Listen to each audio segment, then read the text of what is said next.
Every day, the Donald C. Tillman Reclamation Plant reclaims water, which is an essential element of life. This water provides life to some of the best-kept secrets nestled in the San Fernando Valley. These secrets are the Balboa Recreational Park, where you can fish, do paddle boating and picnicking, and the wilderness area, which provides a natural environment for migratory birds. But the best-kept secret is probably the Japanese garden at the Donald C. Tillman Water Reclamation Plant. The name of the garden, Suiho-en, means the garden of water and fragrance. This authentic Japanese garden, which encompasses 6.5 acres, was designed by Dr. Koichi Kawana. Authentic Japanese gardens are more than just botanical gardens. They are living paintings, with each garden having its own uniqueness. Just like an artist who works on canvas, there are guidelines that every Japanese garden designer must follow. The main color of the garden is monochromatic green, with varying shades, to give viewers the ability to fill in the colors with their imagination and knowledge. Also, a garden's looks must be able to change with the 4 seasons of the year. For example, during spring, the azaleas and cherry trees come into bloom, and in the fall, leaves from maple trees turn to various shades of bronze, orange, and yellow. Because every tree, plant, stone, and pathway helps to create the mood, message, and symbolism in the garden, the designer must be careful about where and how these natural elements are placed. It is also important to blend the past with the present by incorporating past Japanese garden concepts with the designer's present-day interpretations of that style. The beauty of a Japanese garden can only be experienced by walking, exploring, and using one's imagination and knowledge to add the various colors one wants to visualize on the various shades of greens. Part of this knowledge comes from a person's own life experiences. The other part comes by understanding the symbolism being displayed in the garden. Because of this, an authentic Japanese garden is not just one painting, but a collage of miniature paintings that make up the larger picture. This is why the designer doesn't let you see the whole garden at once, but instead lets you see only a piece of the garden at a time. As you walk through the garden, a piece of the painting will disappear while a new scene unfolds before your eyes, creating interest. Just like other art forms, these gardens represent a time and a society.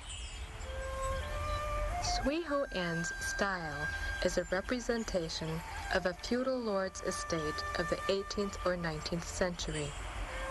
This time period in Japanese history is called the Edo period, which started in 1600 and ended in 1868. The Edo period saw the decline of the samurai class and isolation of Japan from European influences.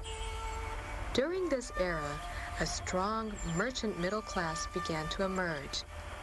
As these changes in society were happening, the authoritarian powers of the Japanese feudal lords were being taken away by the shoguns. These shoguns eliminated the feudal wars and ruled Japan in peace. Although the feudal lords lost their ruling power, they still had great wealth that allowed them to have large gardens. These gardens were places where the feudal lords could escape the social and political turmoil and find tranquility so that they could meditate. As the Edo period came to a close, the shoguns lost their powers. There was a revolution that reverted the authoritarian powers back to the imperial family. Japan also reopened its borders to Western civilization. Just like most artwork, Suiho-en is meant to be interpreted. Dr. Kawana's interpretation of the garden was based on his knowledge of the Japanese culture and the symbolism of the garden's elements. For example, stones, which are an essential element in the design of an authentic Japanese garden, represent mystical religious concepts to the Japanese. In ancient Japan, unique stones could represent Buddha or other auspicious beings. This representation is found in the Zen garden, where Buddha is flanked by two associates who want to serve him. These same stones could also be a Shinto shrine, because according to the Shinto religion beliefs, stones with these properties could be resting places for gods, thus blending Buddhism and Shintoism into a peaceful coexistence. Stones could also be used to depict islands or be used with other elements of nature to create other images. Also located in the Zen garden is a large tortoise island swimming in a calm sea, passing nearby islands on its way to the mythical islands of the deities. Flying near the tortoise are stones that are representations of plover birds. These animals and the ocean are important symbols in Japanese culture and mythology. In mythology, the tortoises are messengers for the deities, living for 10,000 years and bringing good luck. The calm ocean symbolizes peace, which is being depicted by the smooth gravel, except where the waves wash up on the shores of adjacent islands. The plover birds, whose flight pattern is displayed in a stone pathway arrangement, are beloved by the Japanese and have been included in their art and poems for hundreds of years. Even gravel, which represents reverence of the past and the variables of life, can convey other meanings by its color and the way it is raked. Because of this, the Zen garden might serve as a reminder to a feudal lord that his longevity depended on luck and peaceful coexistence with the shoguns. The focal point of the garden is the 1.5-acre lake. The islands closer to the Zen garden represent the mythical islands of the deities where no mortal can go. There is also a baby tortoise swimming towards the shore. Since Japan is surrounded by water, which can give and take life, it's easier to understand the symbolism and importance of water or symbols of water in the garden. As you journey further into the garden, stylized shrubbery helps symbolize the essence of nature, placed along the path that splits into two different directions at the Wet Heron Stone Lantern.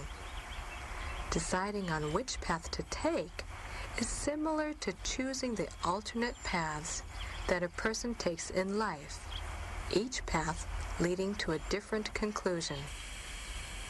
Although each lantern in a garden has its own individual symbolism, all lanterns have a basic common purpose, which is to light the paths of the garden at nighttime so that Buddha can find his way to the house of the feudal lord. Located throughout the garden are Japanese blade pine trees, which are the backbone of this Japanese garden. Each pine tree is uniquely shaped and trimmed so that it contributes to the living painting. In Japanese mythology, these trees symbolize strength, endurance, and longevity. As one Japanese myth states, "It was the deity from high heaven that planted the pine tree, so long ago that the crane cannot remember it, and the tortoise knows only by hearsay from his great-grandmother." There are numerous evergreen plantings in the garden, which symbolizes timelessness. However, even time is fleeting. Illustrating this point are the azaleas, which have a burst of color blossoms. But the color blossoms are temporal and do not last forever. When the azaleas are not in bloom, one must use their knowledge and imagination to paint the azaleas with one's own color of choice. Painting the azaleas white, one can see snow-capped mountains of Japan. Painting the azaleas of vibrant colors such as red could mean these are the mountains of happiness or evil, depending on where you were raised in Japan. Symbolizing perfection and chivalry are cherry trees. Although these virtues were held dear by the samurai class, cherry trees were not usually found in a samurai's garden. This is because the cherry tree is the first to blossom and the first to lose its blossoms. Likewise, the samurais were first into battle and the first to fall. Although samurais did not generally have cherry trees in their garden, they usually had sago palms, which represented boldness and uniqueness. At the northern end of the garden's lake is a Shoin-style building that could be a samurai's place of residence. Adjoining the Shoin building is a tea house and tea garden. Because of this, shoguns and not samurais were usually the ones that had tea houses and tea gardens. As stated earlier, to view the garden's beauty, one must explore it. The garden symbols are not just painted by visuals, but also by the presence or absence of sound. The sounds of nature that resonate through the garden could be bird calls, the sound of a gentle stream, or a waterfall, all add another dimension to this living painting. The sounds of a waterfall are heard before it is seen, encouraging the viewer to find the waterfall. In Japanese mythology, the waterfall tells the story of heaven, man, and earth, which may explain why Dr. Kawana personally placed all the stones in and around the waterfall. The waterfall in both the Buddhist and Shinto religions is both a deity and heaven. It is the deities who then give life to mankind and the earth. Even the stream's directional flow, which is from east to southwest, passing the feudal lord's home, portrays that the feudal lord who resides in the garden will enjoy good health, happiness, and long life. The island in the lake closest to the waterfall is a crane in this painting. The crane's wing is depicted with the use of a horizontal pine tree, which is carefully shaped so it may become the crane's wing. According to Japanese mythology, cranes live for 1,000 years and thus represent longevity.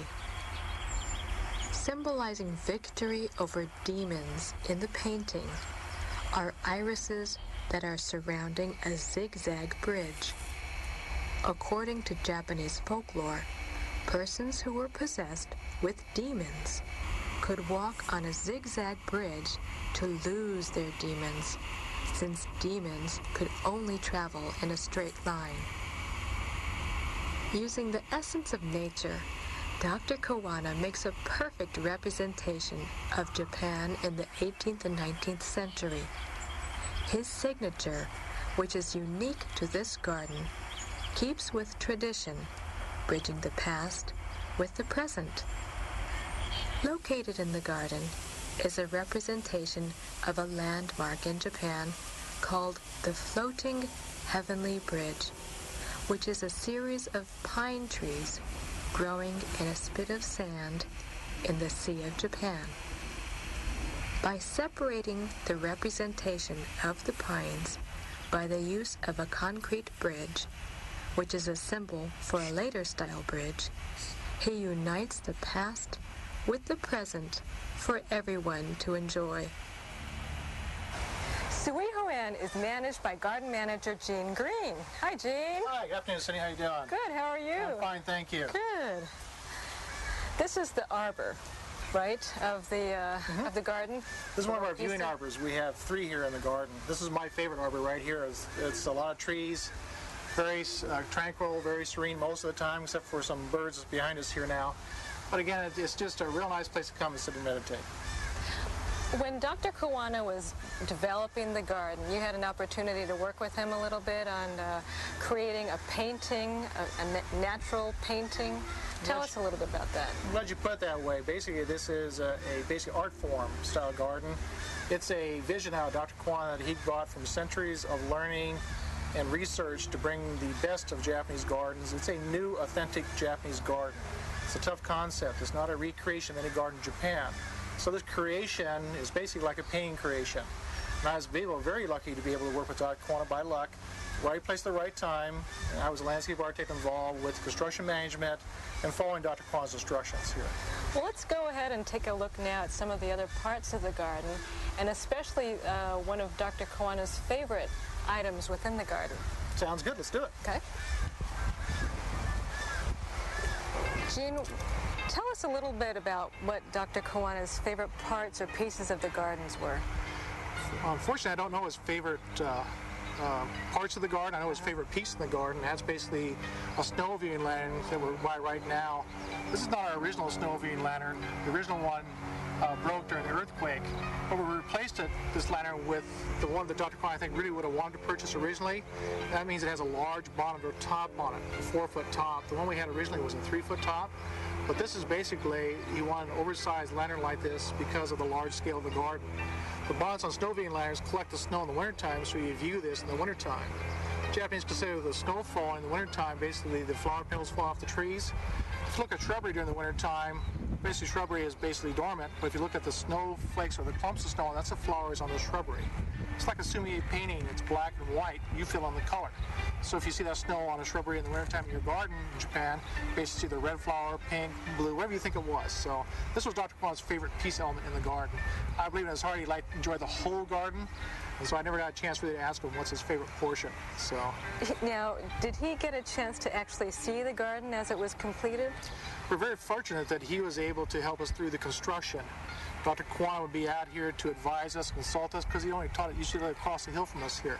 So basically, he'd come over as needed, set some elements in the garden. He first set the waterfall, first he set the elements in the dry garden, and on the rest of the things, he'd give me art sketches. And he'd say, follow this sketch and place these other stones.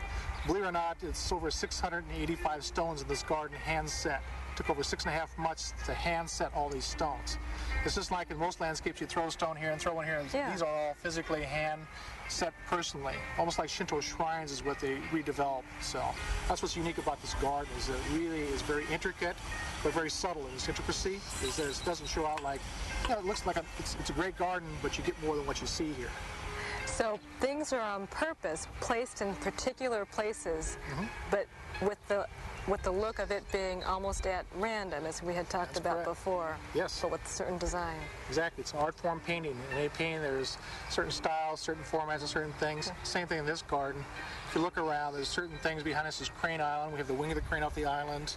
Here we have the snow viewing lantern set adjacent to the water, so you see snow falling. We have islands of mortality out here where auspicious beings live. So all these things are subtle, and you wouldn't know it unless I explain it to you. So if you walk without knowing anything, it's a great garden. If you know some of these elements, it's a better one. What does it mean? It means this and that and everything. Dr. Kawana's famous saying that I remember that comes to my memory is tell the public not what it is, but why it is. And if you think about that for a while, you know, I can tell you exactly it's a lantern, but why is that lantern here is the essence of what we're trying to explain here. Not far from the snow lantern is the garden's Shoen Building and Tea House. Gene, tell us a little bit about this building. It's a tea house, right? Matter of fact, yes, it's a 4.5 mat authentic size tea house. Tea houses were developed in early Japan when they used to have the warlords feuding. They would get away to their basically estates in the countryside, and then they'd have tea ceremony. And basically, a tea ceremony, you'd meditate, have something small to eat, and then you come into a authentic tea garden like this. Really, we're standing in the tea garden here. A waiting bench is to this side over here, where you come in and relax, meditate, come up, wash your hands here in the water basin, walk down this nice stone-arranged pathway, and kneel on that stone over there to go through the 2x2 ceremonial entry door, and that's how you get into the tea house itself. You stoop down into that little space? Exactly. Matter of fact, they were all nice and fit and trim back in those days. There was no problem. I'm just kidding, but anyway, that's where you go through the ceremony. That shows you humbleness, basically that nature is supreme. You're just a being going through this period of nature, and basically after you're gone, nature's still going to be here. So you kind of like kneel down, and again, go through that ceremonial door into the authentic tea house itself, into a reed mat area. 4.5 mats are inside. In the center of that mat area is where you put your teapot. They have a small tokonoma in there, which is where you'd have a scroll work displayed in there with a small ikebana arrangement and a prized possession of the house. And one person, and there's a split screen inside there, and the person preparing tea would be on the other side of the screen. And let's say you're the honored guest for your birthday, and you have 2 or 3 other guests come in there just to relax, talk a little bit, and then obviously afterwards come out in this nice authentic tea garden here and relax and just have a peaceful time to get away from, again, the times where you just like almost like work every day. You'd like to get away somewhere. That's what I guess the warlords and emperors did in the early days. What a good idea. I think we it's should great. have more of that here. I wish I had a tea house. Yeah, sounds good. What about this wash basin area and some of the stones? They look like they're almost at random placed here, but there's almost a design here too. Both those statements are correct. Random plus design. Basically, this symbolizes a mountain pathway behind me here. You'd walk through the entry gate here, and then step up here and wash your hands or cleanse yourself with this water basin here. It's a chrysanthemum water basin. You can see the petals of the chrysanthemum around it. Oh, yeah. This is a snow viewing, basically not snow viewing, but a tea garden lantern that tea masters used to develop when they became famous. Used to have lanterns created after them. You just kneel on the stone in the front and wash your hands there. Preparing tea too. The person preparing tea would come out here, kneel on that stone, put the utensils to the other stone. To the right side stone? To the right stone. And to the left Okay. stone, basically, you'd put your teapot and everything, and where you'd grind up for the tea. So you'd prepare for the tea here. And then you'd walk out this pathway and take the pathway, if you're going to the tea ceremony, up to the 2x2 entry door. And if not, you'd take the reverse pathway the other way to sit on the waiting bench. The neat thing about the waiting bench is there's one large stone for the guests to put their feet on, and there's one individual stone for the honored guests to sit and put their feet on. Okay. So even that is subtle, but it's all there. So, Gene, tell me, how long does it take to walk through the entire garden? This is a rather large garden. It's 6.5 acres in size. So by a brisk walk, you can probably make it in an hour, and a slow walk, maybe 3.5 hours. A normal Docent tour is about an hour and a half. Give or take, because we go different pathways and we stop along that way and we explain the mythology and the background and symbols of this garden. So really, that's a pretty difficult question. On open strolling, you can spend 4 hours just in one location in the viewing arbor up here, just relaxing and enjoying the meditation and solitude when you get it. In addition to being opened for tours and strolling, the Japanese garden is used for weddings, photo shoots, and filming purposes. The fees that are collected for the use of the Japanese garden goes into the Japanese Garden Trust Fund. This fund's monies is then used for supporting the Docent program and any special improvements to the garden, such as additional lanterns and the water displayed garden. The interesting thing about this garden is that it comes from an image in a person's mind. It's a creation of art. We're not trying to change the art as he developed it, but certain things in this garden have changed, like our viewing area to the park has been taken up because of flood protection. So we created a water display garden there and recreated the cherry tree background he had originally. The other changes we have is just modifying or improving areas to better enhance those areas, but not change the design concept at all. So we're just trying to improve what we have or maintain what we have. Now, tell us a little bit more about how the water reclamation plant interacts with the garden. Well, we're here because of the plant, and the plant's here because of us. We're kind of like similarly stuck together. We're basically codependent. We were put here as a medication to the public.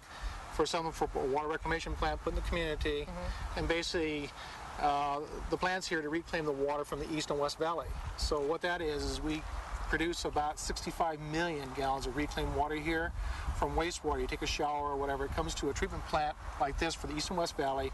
We reclaim that water and we reuse it. The big difference is back in the 70s when this concept was thought about, this kind of plant's called an upstream plant, which means it's the inline plants at Hyperion you hear about all the time. An upstream plant recovers water in an area that basically creates the water, which is the valleys up here. And then we have that resource here to use, obviously in a garden like this, which is the high-end aesthetic area, but also potential for freeway landscapes, for golf courses. And we have a resource to be able to pump it back up the Hanson Dam area. One of our is working on a project now to reuse that area up in that area for groundwater recharge. So that gives an opportunity to reuse the water twice instead of just once releasing to the ocean. As you have seen, reclaimed water has many uses, from irrigation to creating a beautiful Japanese garden. We hope you've enjoyed this special look at the Suiho-en Japanese Garden at the Donald C. Tillman Water Reclamation Plant. Thank you for watching.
Clean water means preserving an LA icon. Echo Park is probably best known for the lotus that bloom every year in the lake. But with water pollution and other factors, it really led to a disappearance and a decline of the lotus. But with the passage of Prop O in 2004, we received money to dredge the lake and make it a better place for the native wildlife that live here, and of course for the lotus. Rehabilitating the lake has really helped us preserve an LA icon.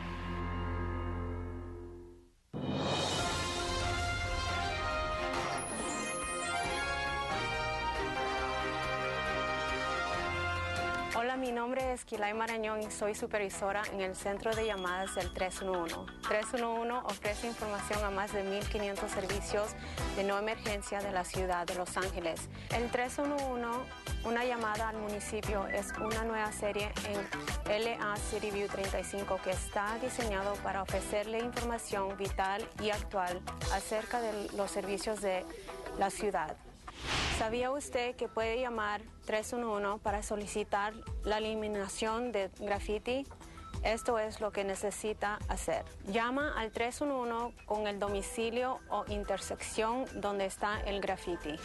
Provee al 311 con información detallada, como por ejemplo 123 Oeste 4 Street, en el edificio, en la puerta de atrás, en el segundo piso y de color café. 311 va a procesar la petición de quitar el graffiti, el cual es proviado por la Oficina de Embellecimiento de la Comunidad del Departamento de Obras Públicas de la ciudad. Dentro de 1 a 5 días laborales después de su llamada, la Oficina de Embellecimiento de la Comunidad va al área reportada y remueve el graffiti usando una variedad de técnicas como pintura, sandblast o waterblast. Si todavía tiene más preguntas de graffiti, solamente llame al 311.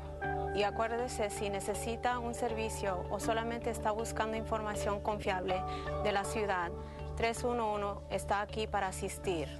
De todos nosotros en el centro de llamadas del 311, mi nombre es Quilay Marañón y les agradecemos por llamar al 311.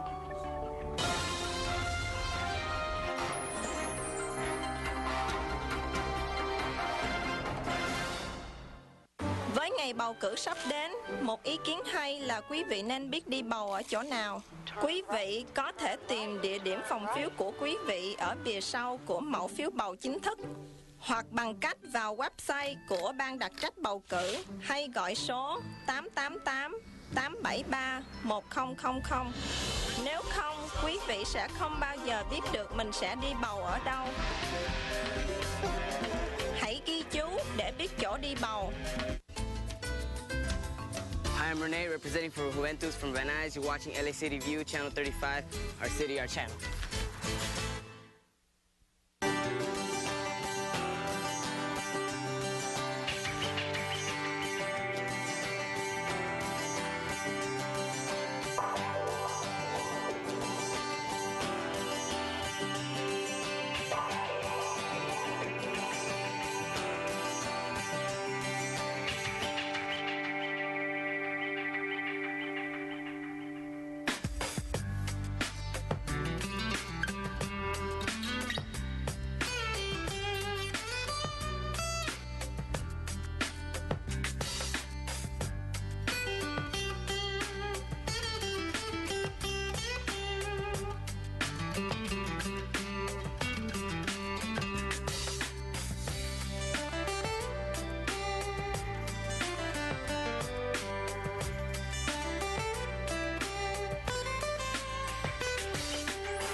Good afternoon, everyone, and welcome to this resumed hearing of the City Council's Budget and Finance Committee of the Mayor's proposed budget for fiscal year 2013-2014. I'm Paul Krikorian, Chair of the committee.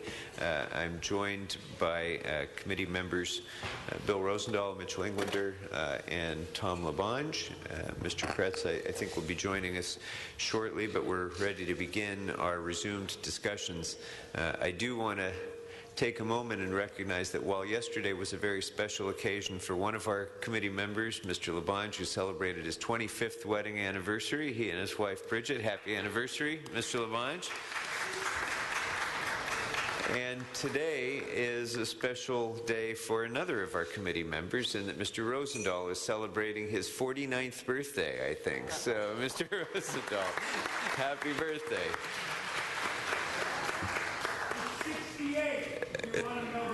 68 and counting. Many more, Mr. Rosendahl, to you. Happy birthday.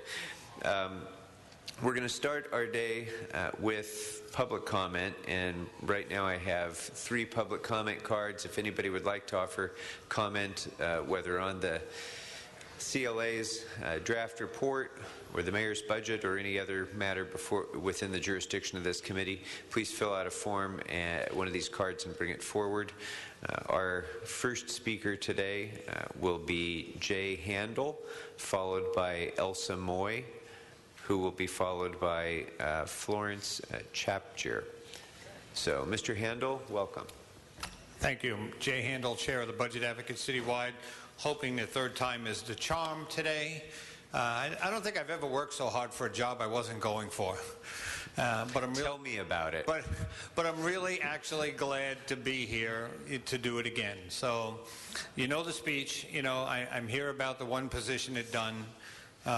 Looking at done over the last 4 years and seeing a 47% reduction in staff with a almost 10% increase in number of neighborhood councils, and God knows 100,000 hours of volunteer time for those people who put it in. Give us our policy person. You know, now I understand it's down to who gets the coveted 10 exempt people. You know, it's time to give Dunn, throw Dunn that bone. Hey, Bill, give him a birthday present. You know, give him that one position this time, because they really need it. And I'm here asking you guys once and for all that when you make your final deliberations, that position be kept. They need it, we need it, and that's all I'm going to say, and hope this is the last time I have to come down here and beg you for that position for them. So thank you. Thank you very much. Our next speaker is Elsa Moy, followed by Florence Chapjer. Hello, good afternoon. Good afternoon. My name is Elsa Moy. I represent the police, affiliated with Prudential. Comment on the prevents to find out the fund over under in the account. Once the amount of the total fund, the asset allocation is different, not balanced. Subject in the, invest in the mutual fund, Prudential Jennison Brand Fund, because it is in a net asset value, so you know exactly what you have. Thank you. Thank you. Our next speaker is Florence Chapjer, and right now that's the last card that I have. Welcome. Good afternoon, Councilman. My name is Florence Chapjer. I'm sitting on the board of the Brentwood Community Council, and I'm coming here to voice Nancy Friedman's opinion, and we all unanimously behind her, sorry. And we'd like to uphold the position of Yancy at dawn. And we wish the best possible birthday to Mr. Rosendahl. Thank you. Thank you. Thank you very much.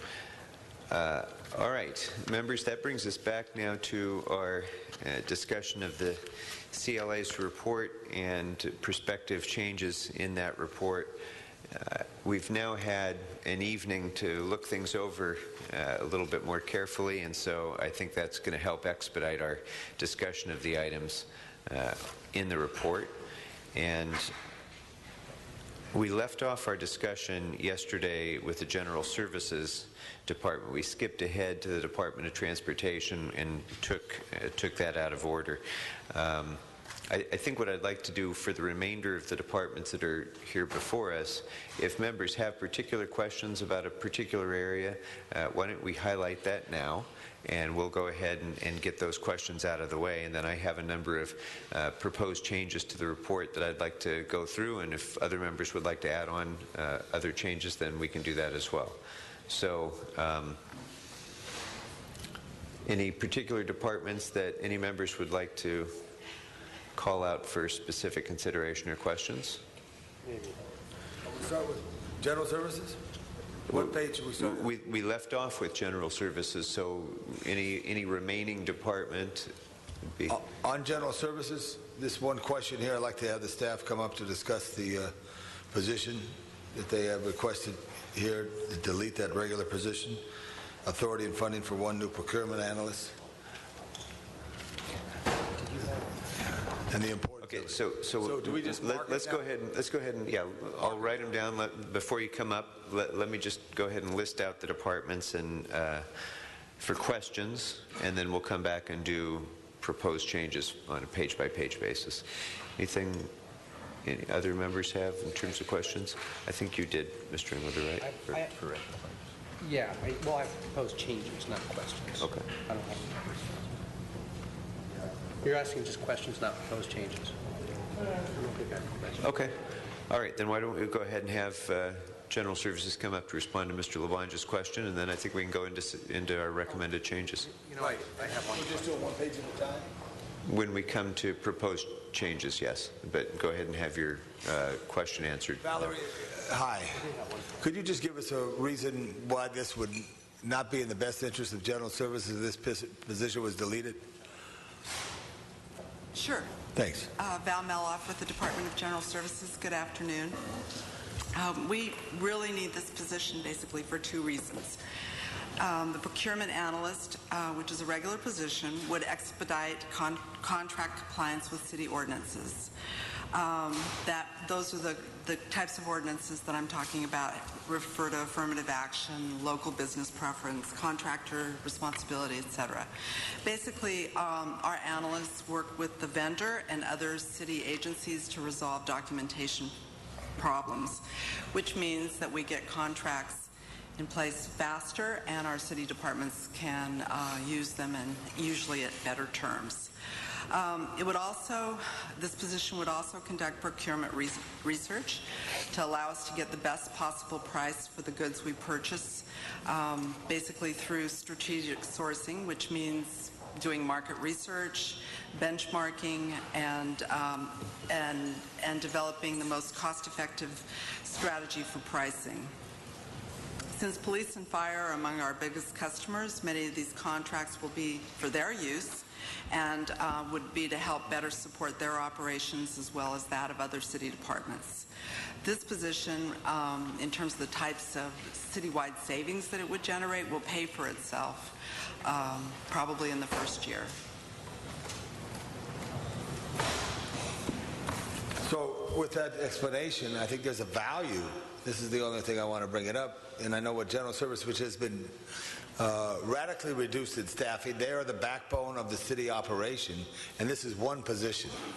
And that's all I wanted to bring to the attention. I would support this if there's any way we could, because I think General Service is trying to do its absolute best job, and it has been sharply reduced in tremendous ways. So, members? Okay. Thank you, Mr. LaBonge. I know Mr. Englander has a question. We'll come back to that, and I agree, and that'll be actually one of the proposals that I'm going to be making momentarily. So, Mr. Englander. Great. No, I too agree. And my question on that is there a similar position that does that type of function that this is compared to?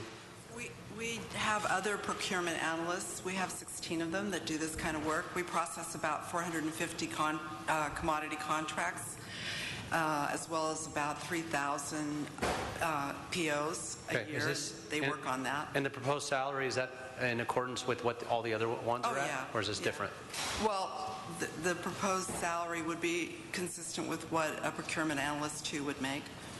Okay. And then my other question is, I'd like to see a budget instruction on this, and I think it would relate to General Services for procurement, but a way to streamline the procurement process as it pertains to like commodities. So the example that I would give is we have a number of fleet replacement vehicles for various departments, including PD and others in here, and specialized large equipment as well that is very specific to what we would go out to bid on.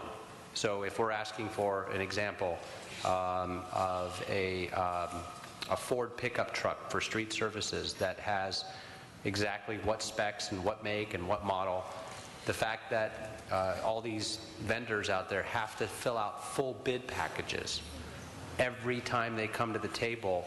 What we've learned, and one of the things what the council did this last year was eliminate business taxes on new car dealers, for example, because we lost nearly 100 car dealers in the city of LA that were generating $60 million in sales tax just so we couldn't hold on $3 million in business tax.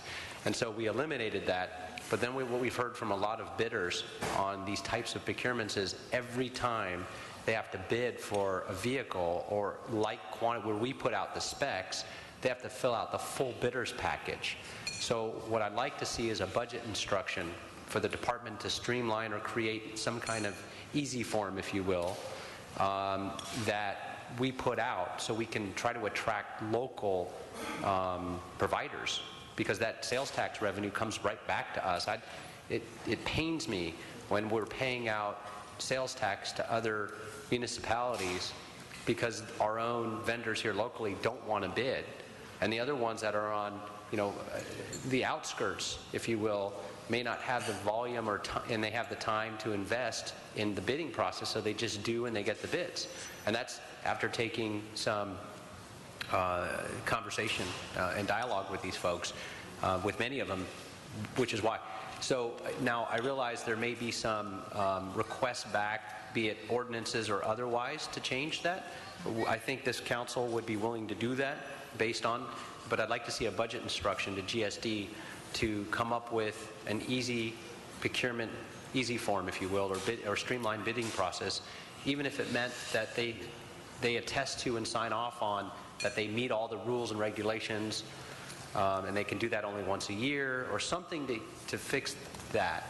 Okay. And if we could add that to a budget instruction, if the chair would support that, it's really important. I'd be happy to, if that's a motion, I'd be happy to second it, and I think it's an important step. I would add a suggestion as a friendly amendment to also include an instruction for the department to conduct outreach efforts to local businesses eligible for the local preference advantage as well, so that we can benefit from exactly that revenue generation that comes from, and jobs development that comes from our own procurement process. So yeah, I'm happy to second that motion. Okay. And actually, let's go ahead and do that right now. If members, you have any questions or concerns, I see none, so that will be the action of the committee. Thank you. Good suggestion, Mr. Engelder. Okay, any other questions, members, for any departments? Otherwise, I'd... On page 11, are we going by page? For the remainder of the departments, we can go through any that you have questions about. Can I ask a question now, Sure. Mr. Chair? Sure. Just, I think, the importance of one community affairs advocate for public works engineering. Here's my statement. There's 95 neighborhood councils.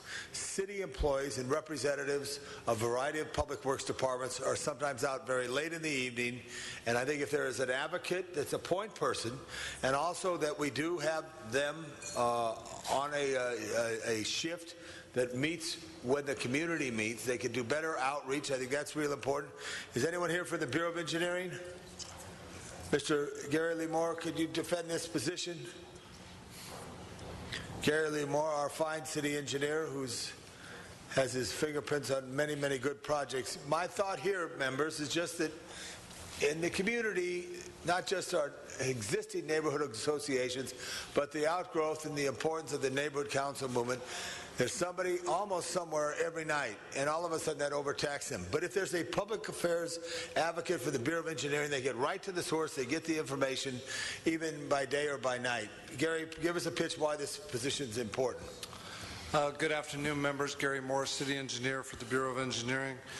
We currently have approximately 424 active projects. With this position, what we're looking to do is to connect more with the community.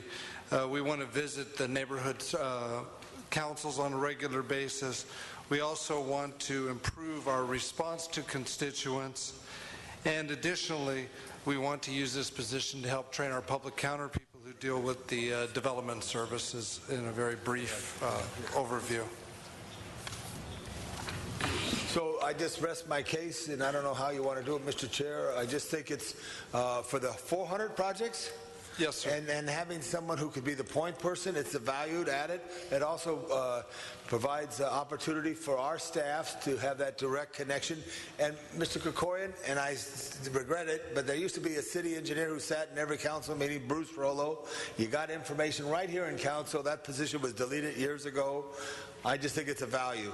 I agree with you again, Mr. LaBonge. In fact, we had a memo in response to one of our requests for a report back on this position, and it struck home, especially with me, the importance of this, because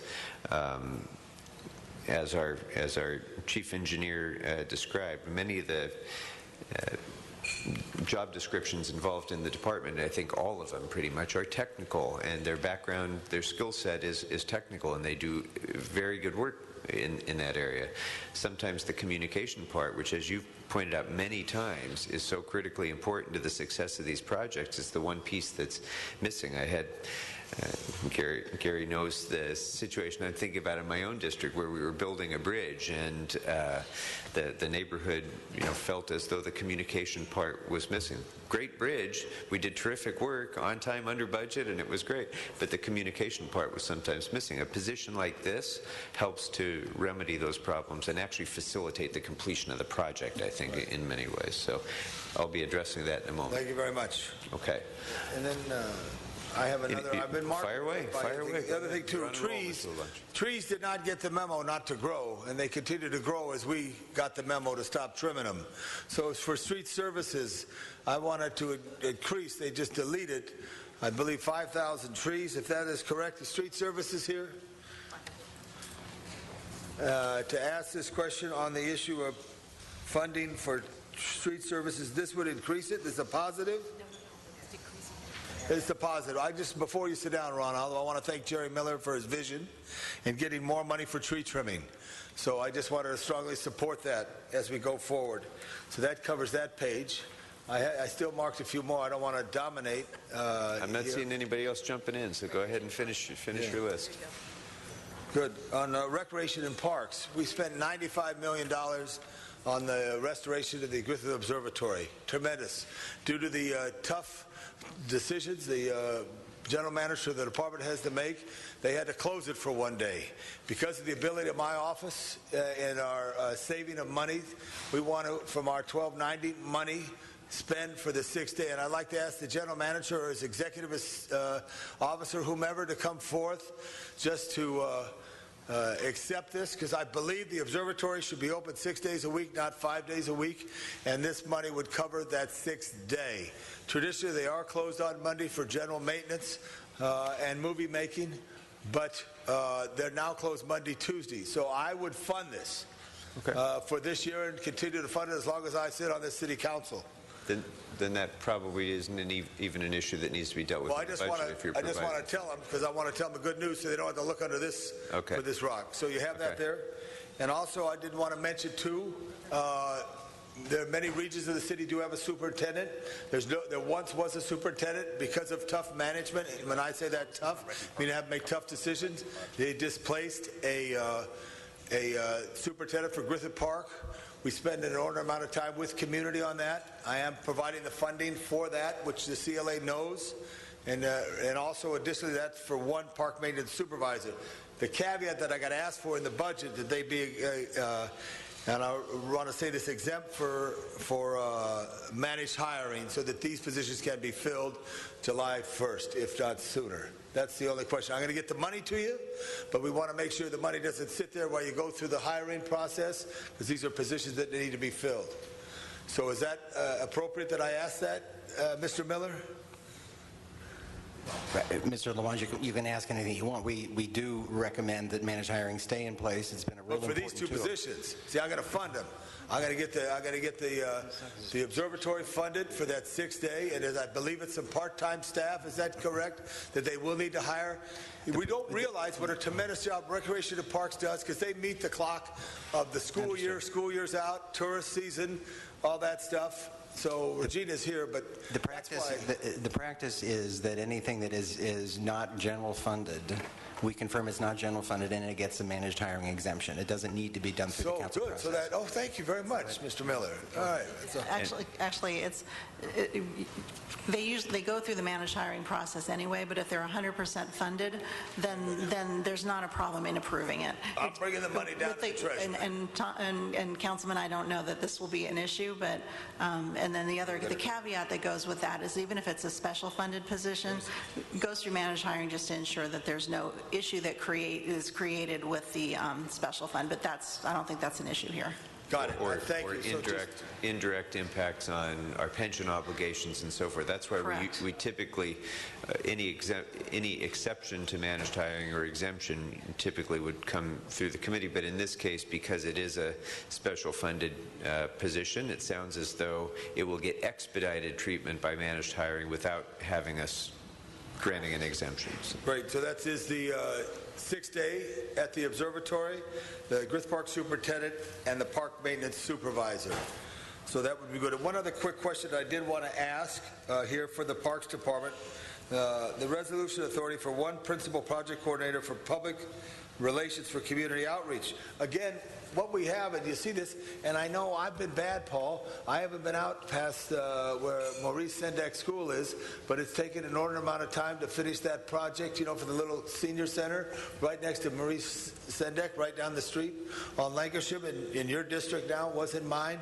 I just think we're fooling ourselves if we don't have voices, and voices from departments to go out and be able to answer questions of people. Regina, could you just speak to this position? Regina Adams, Executive Officer, Recreation and Parks. Yes, in the Mayor's proposed budget, there was one principal project coordinator position, and that was exactly the intent of that position, to be able to help us to get through out to the community and so forth, so that we can move forward more quickly on projects that we have in mind. And so this position would be like a liaison for the department.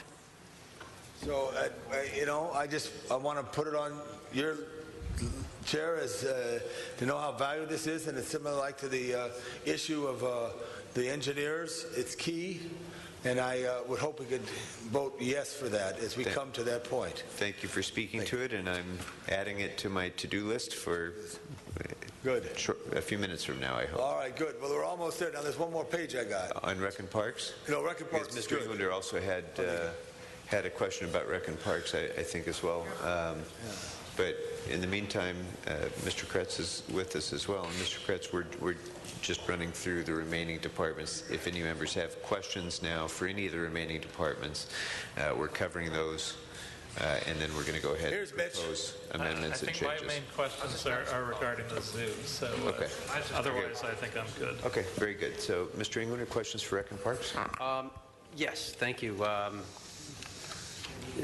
Two things. One is I just wanted to ensure that the AGM that we currently have as a substitute is regularized, and I wasn't sure. I think it was caught in the blue book, but I wasn't positive. So I just want to ensure that that is, in fact, the intent, and that we're going to go forward and regularize that AGM position. It's critically important for all the reasons Mr. Labange will tell you. In the blue book, there is the regularization of this one assistant general manager. However, in the CLA's report on page 11, under the executive staff, it lists that position, and just to clarify that it's not being deleted. Okay, so that remains to be regularized. Excellent. So no change there. Wanted to make a note of the budget of two things. One, the additional $500,000 for the maintenance that we put forth as a recommendation. That should actually be in the UB, and ask for the department to report back on. And I'm not sure if that was caught in the CLA recommendations or not, but it was part of the report back. So it was similar to what we did last year, which was the additional $500,000 for maintenance for cleaning bathrooms. What we did is we put that back in the budget last year, but we did it as a one-time funding. So in essence, if it didn't continue, it would be a cut of $500,000 in maintenance. And what we experienced the previous year was that cut was literally cleaning bathrooms and maintaining our park facilities for children and seniors. It is in there this year. But so my recommendation is to actually put it in the UB, though. So, I'm sorry. Can you? Excuse. Okay. The way it's showing right now is on page 13 of the CLA report. The $500,000 for the additional maintenance at the park facilities is included with additional items here, and the way the CLA report lays it out is for the Department of Recreation and Parks to fund it. It has here about $2 million worth of items for the department to self-fund. Correct. So it says continue funding by adding for supplemental maintenance at park facilities. So my suggestion is, instead of putting it in the department, we'd like to put it in the UB and ask the department to come back with a full maintenance plan. I've already spoken to the department about that as well, but they can... The issue is that these are recreation and parks funds, so they could not be moved to the unappropriated balance. It's using savings.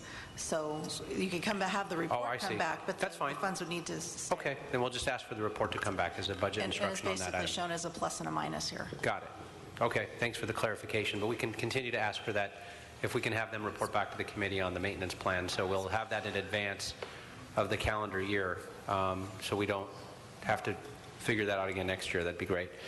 And then the last thing is if we can have a budget note. It was stated during the deliberations earlier that we would have a full-time staff member for Chatsworth Park South at the rec center. There's no position needed for that. It was just noted that that would be, if we can make that as an instruction as well. That could be on Exhibit H if that's appropriate. So it's just noted as one of the instructions that we would have a full-time staff member at the rec center. No, it's not on there yet, so that's why we're asking for that additional instruction, but no authority for it. He's suggesting in addition to Exhibit H, but not... It would be absorbed within the department. No position or funding, just a note that they would have a full-time staff member at that facility. It was a facility that had been closed for many years. We just reopened it, so we want to make sure there's an instruction for the department to do it. Okay, that can actually just be added as like a plus and a minus. It's like great, or no funding, just to add that. Just add that. Right. Perfect. That's all I have. Thank you very much.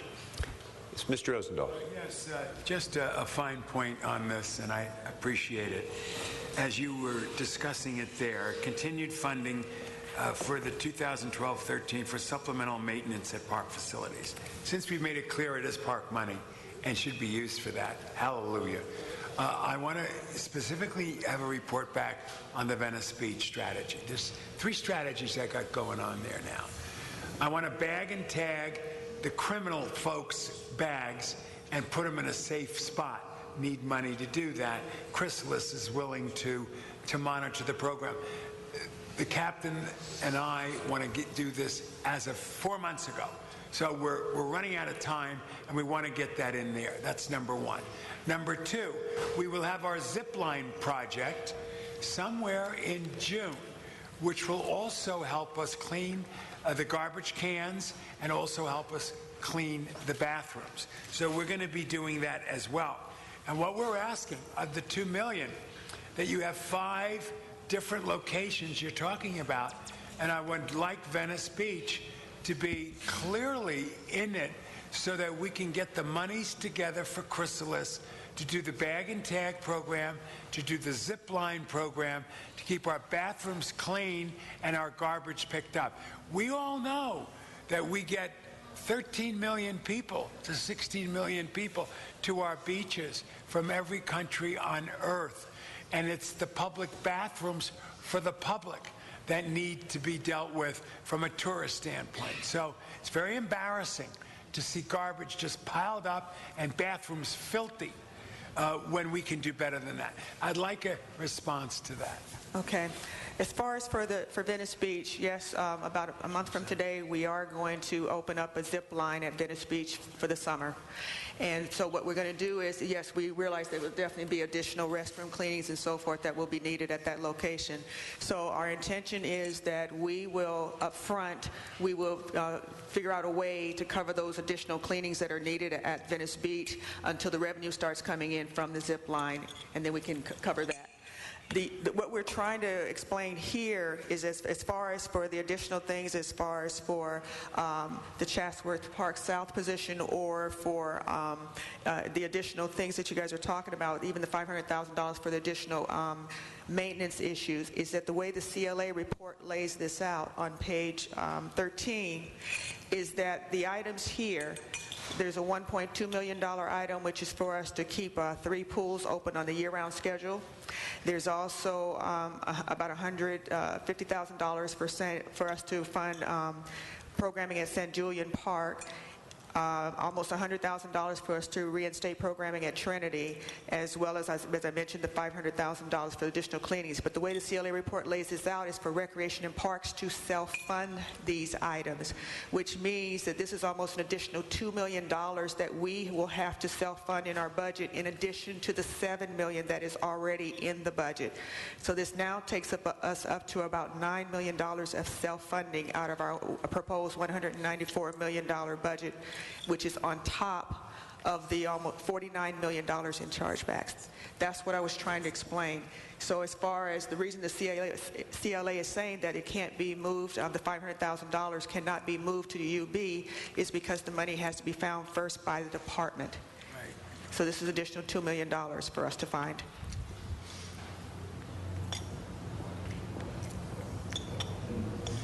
All right, Mr. Rosendahl, anything further on that? Oh, yeah. Okay, thank you. Mr. LaBonge. I want to speak for our colleagues who are not here, who represent Glassell Park, Hubert Humphrey, Trinity Recreation Center, all these other centers that really are in areas that do need the extra boost that parks provide. So, Mr. Chair, I just think I'm for this. We had public comment at council. A whole bunch of people came from Glassell Park. It's a regional facility in an area that really benefits by this. So how could we help them, Mr. Chair? That's what I want to do. I'd like to help this park department. This $2 million is a small amount compared to the big job that they do. So is that in your action plan coming up, or do I have to make a motion? You certainly are free to make any motion, keeping in mind that any addition of funding to any program necessarily means a reduction in funding from some other part of our budget.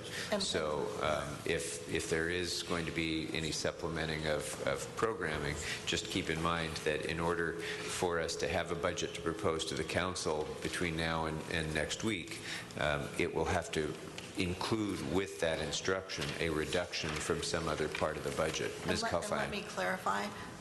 The funding is included in the recommendations for Hubert Humphrey, Peck, Glassell, San Julian, and Trinity Recreation Center. And the funding would be from projected savings from Recreation and Parks. So that's, in our recommendations, that's covered. So what's that mean to the general manager? Well, for instance, what it means today, we have 2 pools. John Muckery, General Manager, Recreation and Parks. Today we had 2 pools go down in our system. And what's being proposed here is taking out monies that we have in reserve in our unexpended balance that go to this.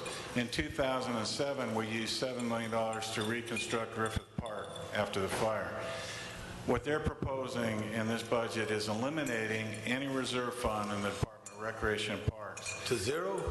To virtually zero. Now, I have to be honest with you, these monies build up only because of a managed hiring freeze process. 92% of my budget goes to labor. I run through about $300 million through various sources every year. Keeping 10% or 12% of my employees unfilled, I start building up a reserve. This past year, we took our reserve, or 2 years ago, we looked at our reserves. We put it to 109th Street Pool. That was prior year Mickle funded. We put it into maintenance accounts, working with the council office where we have significant liability. This is a very poor practice of taking any reserve money and putting on continuing expenses. On continuing labor expenses for pools, for parks, means next year, if that money's not there, it's not there. So we're kind of fooling ourselves going forward by taking one-time money. But that being said, I'm trying to get some help here from my colleagues. If we make a motion to try to fund this, do we vote on it now or later? Well, if you're proposing, Mr. Labange, to add to Recreation and Parks budget for any additional amount, rather than using the one-time savings that they have to fund one-time expenses, then what we're going to need to do is find a place to take that money from. So if you want to make a proposal to increase funding, then you would really need to make a proposal to take it from someplace else, or else we won't be able I don't know, the city attorney's listen, this is what I'd like to do, since these are pools and it's water, we'd like to have water and power not charge us, Mr. City Attorney, for the water, because Record Parks doesn't charge them for the transmission that goes through their parks, for the pipeline that goes to their parks. And if I could work with water and power, I don't know if I saw Ms. Yancey here earlier or something. Yes. I think these are actually good discussions that I hadn't heard that idea before. Could we, if you could entertain me on this, Mr. Chair, could we ask for a report back and a study on that, and we could actually examine, even if it's not, we can do it quickly, but ask them to come back and report try to get a zero sum, because there's money that goes from your budget from 221 Figueroa to North Hope Street, 100 North Hope Street, John Farrar building. John wouldn't like that. John wants you to have the money. He loves water and power, but he wants you to have the pools. So with that, Mr. Chair, I think Mr. Englander hit the spot. If we could study that to see if there's some way we could figure that out. If I may, that report has already been asked for by this committee. I think and I think several of us, in one way or the other. I think you, Mr. Labange, as well, asked for information relating to the whether there's a legal mandate to impose those costs on recreation parks, whether there could be a variable utility rate that might be applicable, for example, to city departments as opposed to other customers, what types of efficiency measures and cost reductions recreation parks might be able to utilize, perhaps with subsidy or assistance from DWP in order to bring its utility bills down. There's a number of cost reduction options that we might pursue, but I do think that that study is already actually in progress, and we'll be considering that in the committee. Yeah. And by the way, whenever we wish to make recommendations based on that study, then certainly reappropriation of funding at that point, at any point throughout the budget year, might very well be appropriate. It's just that between now and a few days from now, to try to do that would be a challenge. Just last question. Can I just these pools, I want to know what, Karen, do these pools not get open at the start of the summer if you don't have these funds? These 3 pools will be open until Labor Day. Till Labor Day, so we have a window of opportunity. They are supposed to then close until the next summer. Yeah, but for clarification, the funding is there now, and it's there because of departmental savings, so as was indicated. So that may in fact be one-time money, but it's being expended for a one-time purpose. Yeah. Ms. Calfine, you wanted to speak to this. I just wanted to say regarding the report, you're correct. That was something that was requested. It's actually included in our recommendations as an attachment in among the special studies that the committee had requested. So those would occur after the budget's complete. And as far as the funding here, it would be from Recreation and Parks savings, and it would keep those pools open year round. So you have a solution then from Ms. Adams. That was our recommendation. What Mr. Mucker was stating is that we use these one-time savings to handle emergency situations that come in our department. We do not consider having these pools continue in a year-round operation as an emergency situation. Right. Okay. As he has mentioned, we have many things that come up. But that's what this committee is going to recommend, it sounds like. So that will be something that we'll have to address separately. So anything else, Mr. LaBonge, on this? Nothing on recreation and parks. Okay. Mr. England, anything more, Mr. Kretz? Okay, thank you very much. Any other questions for any other department? This was deletion of the principal project coordinator again.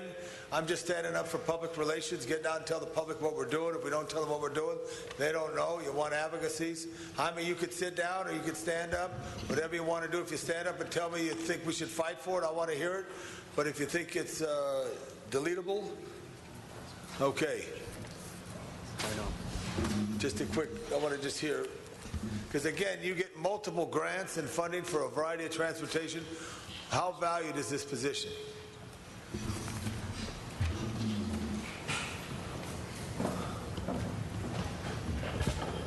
Good afternoon, Robert Underlund, Department of Transportation. This position is expected to assist in the public outreach with regards to the bike programs, some of the projects we have for construction, as well as some of the pedestrian projects. Well, don't you get money from MTA for that? No. We have some monies for some of the project assistance, but this particular public outreach requires a higher level of expertise.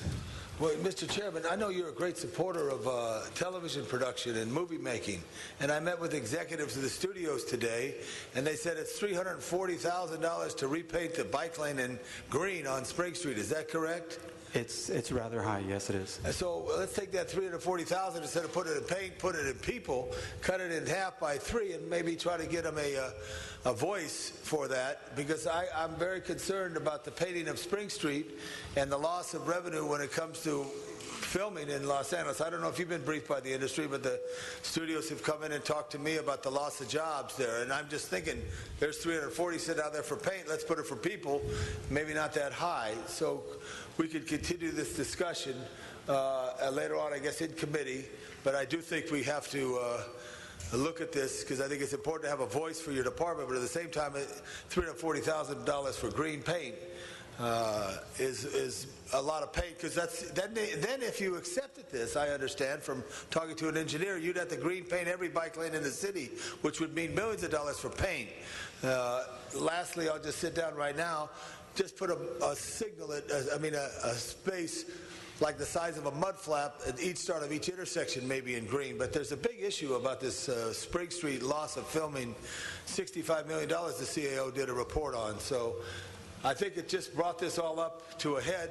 I'm going to let this sit on the desk, go back to you, and we'll talk all about later. But you were speaking to the principal project coordinator position and the 2 project assistants for right, DOT. But if that could do it, instead of putting paint on the street, put the people on the street, because that's the key to articulate the message of what you're doing and transforming the city and the bike, which Mr. Rosendahl got his Golden Spoke Award for. Okay. And I think part of that is the public outreach, and a lot of the number of the bike lanes, they do require extensive public hearings in order to be able to hear both sides of the community. I got that, but I heard you're going to spend $340,000 on paint, and I just thought that it just came to me like a collision of stars in the sky. Okay. I'm not sure if the lane painting is part of this or not. I don't know if it was specifically line item. Not necessarily. The 2 issues are not intertwined. But they're not. Yes, they don't need to be, because the position recommendations were already provided in the mayor's proposed budget, and so we can address that. But it's all the public's money, right? Certainly it is all the public's money. So I'm just thinking, let's address it in another way, but thank you. If, why don't we go ahead and, if you'd like, we can ask for a special study report back on the bike lane paint. I think that would be good at the cost, and if that cost can be better served by having an advocates with an S. Well, we're going to deal with that in a moment. Okay, good, thank you. As well, okay. Okay, anything else for transportation? Okay, thank you very much. Any other questions on any department, members? Mr. Kretz. I don't want you to think I'm the only guy who read anything, so I apologize. No, we're duly impressed. Wait, I'm sorry, Mr. Kretz. Zoo, I think Mr. Kretz is going to address that as well. So. Yeah, I guess we haven't decided between essentially 3 options, although we have 2 from the CLA. My understanding is we have option 1. We have option B, which basically says nothing but option B is legal.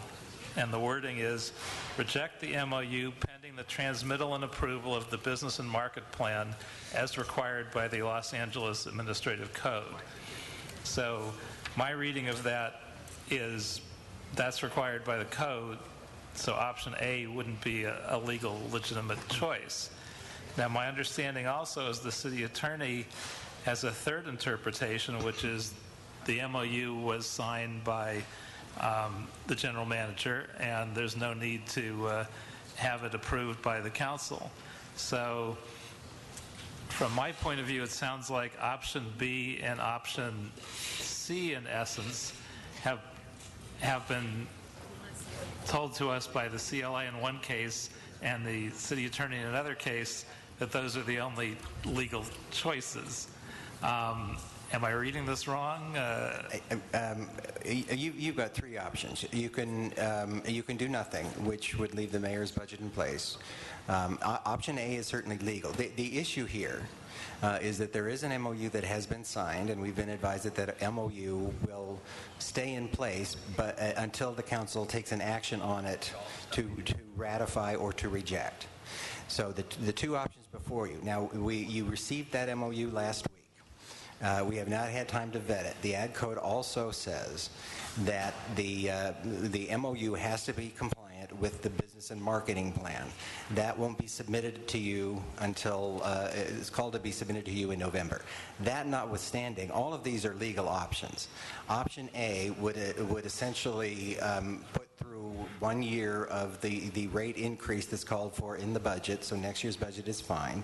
It would instruct our office to come back with an analysis of the MOU by the end of this calendar year, by the end of the fiscal year, excuse me, so that you have an opportunity to, vet the MOU.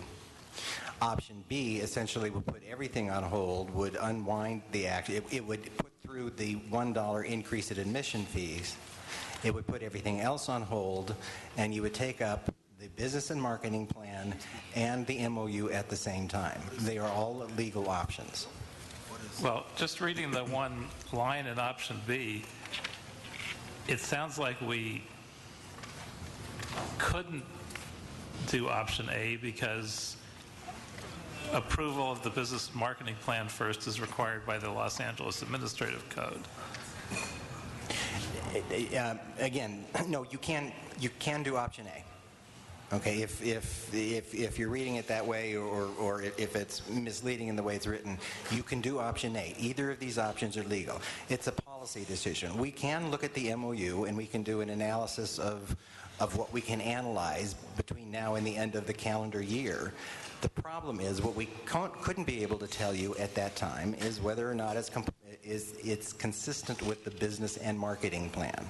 You can still move forward in that regard. When the business and marketing plan then comes to you, and you hear that later this calendar year, if it is not consistent with the MOU, then you would be faced with the issue of whether or not to disapprove the MOU and unwind something that's already been in place. So really the only difference between option A and option B is going ahead and getting as much as we can get to you by the end of the fiscal year on the MOU, and then come back later with the rest, or putting everything off. I wonder if there's someone here that's well versed in this from the city attorney's office, because my understanding is that their opinion is the MOU was approved by the general manager, and the council doesn't have to ratify it and doesn't really have a role in this. The actual MOU has some language in it that has ratification language in it. So that's already contained in the MOU that was signed off on by the general manager. And let's see. Yeah, if I can just interject. The MOU, which was actually signed and approved as to form by the Assistant City Attorney, does have a ratification paragraph that says this MOU is subject to ratification by the City Council and may be ratified by Council before or at the time of the approval of the business and marketing plans by Council. So that seems to deal with the ratification issue in a pretty straightforward way in language approved by the City Attorney.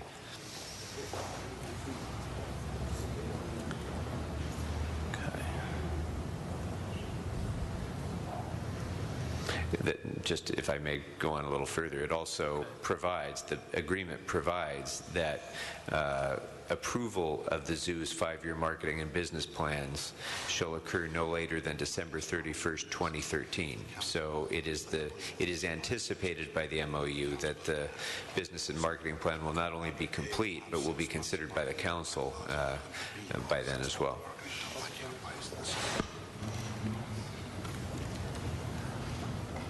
Okay, so it does look like we can do A based on the paragraph from the city attorney. So I would think that would be a reasonable approach that I would recommend. Yeah.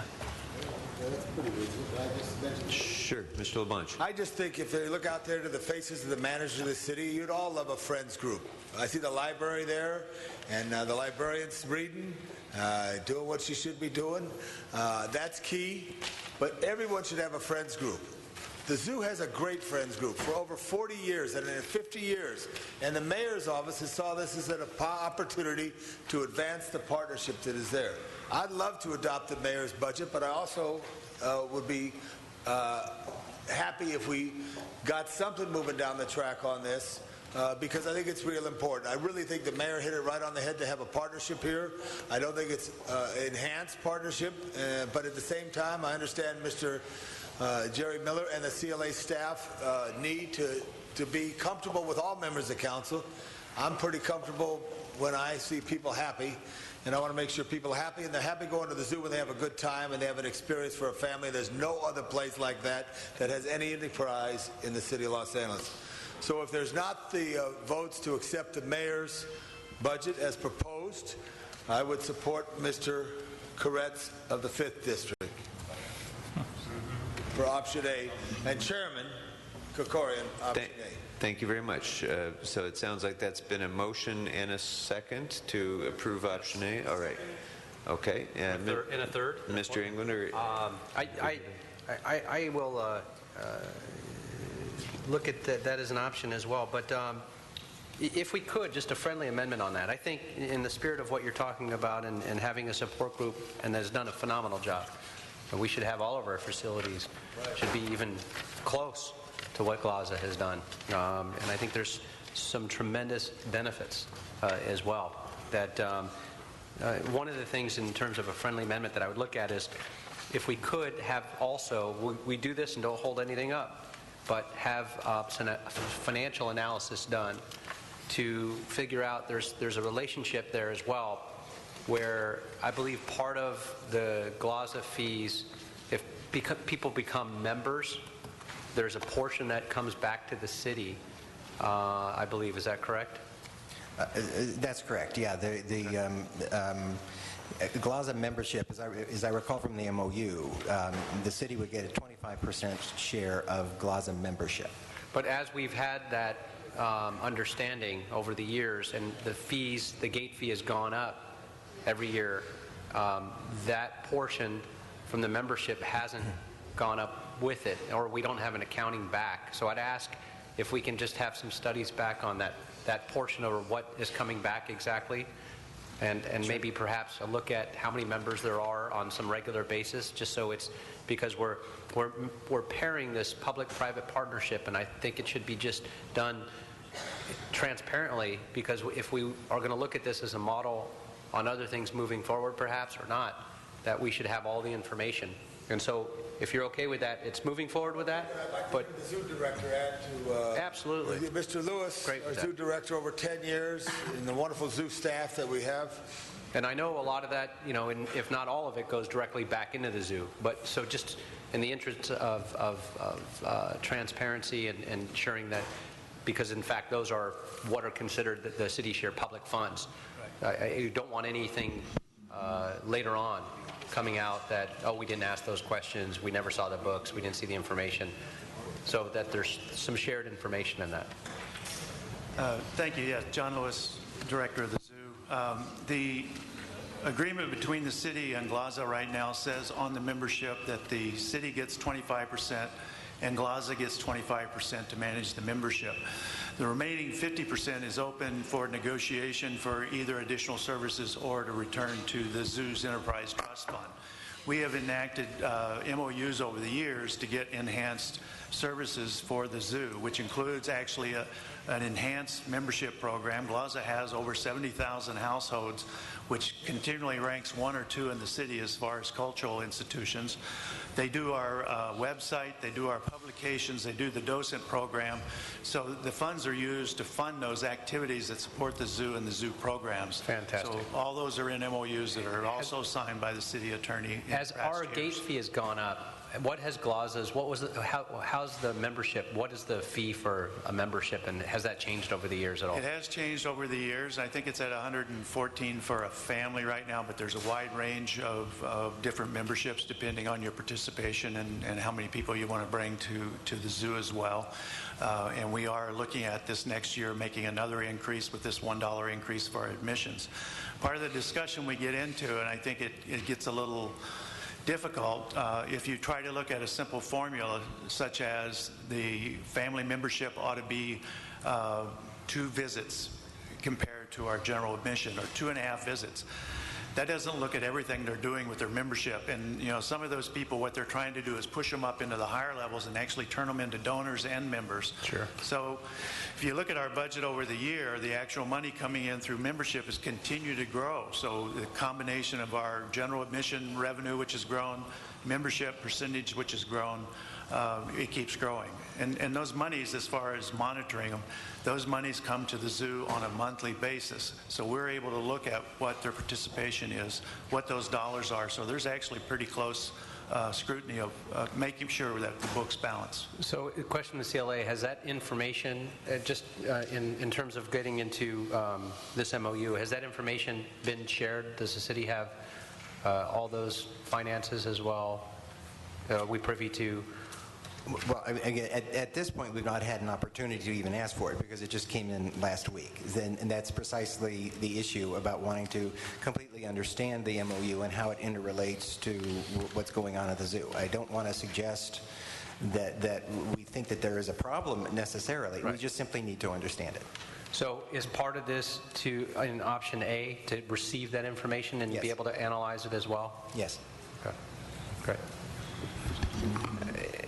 I think that's a very helpful suggestion. And Mr. LaBonge, Mr. Kretz, if you agree with Mr. Englander's suggestion for additional study on the financial analysis component, is that a friendly amendment? I think that's definitely a friendly amendment. And then also to see that they're on par with other great institutions in the county and in the nation where they have partnerships.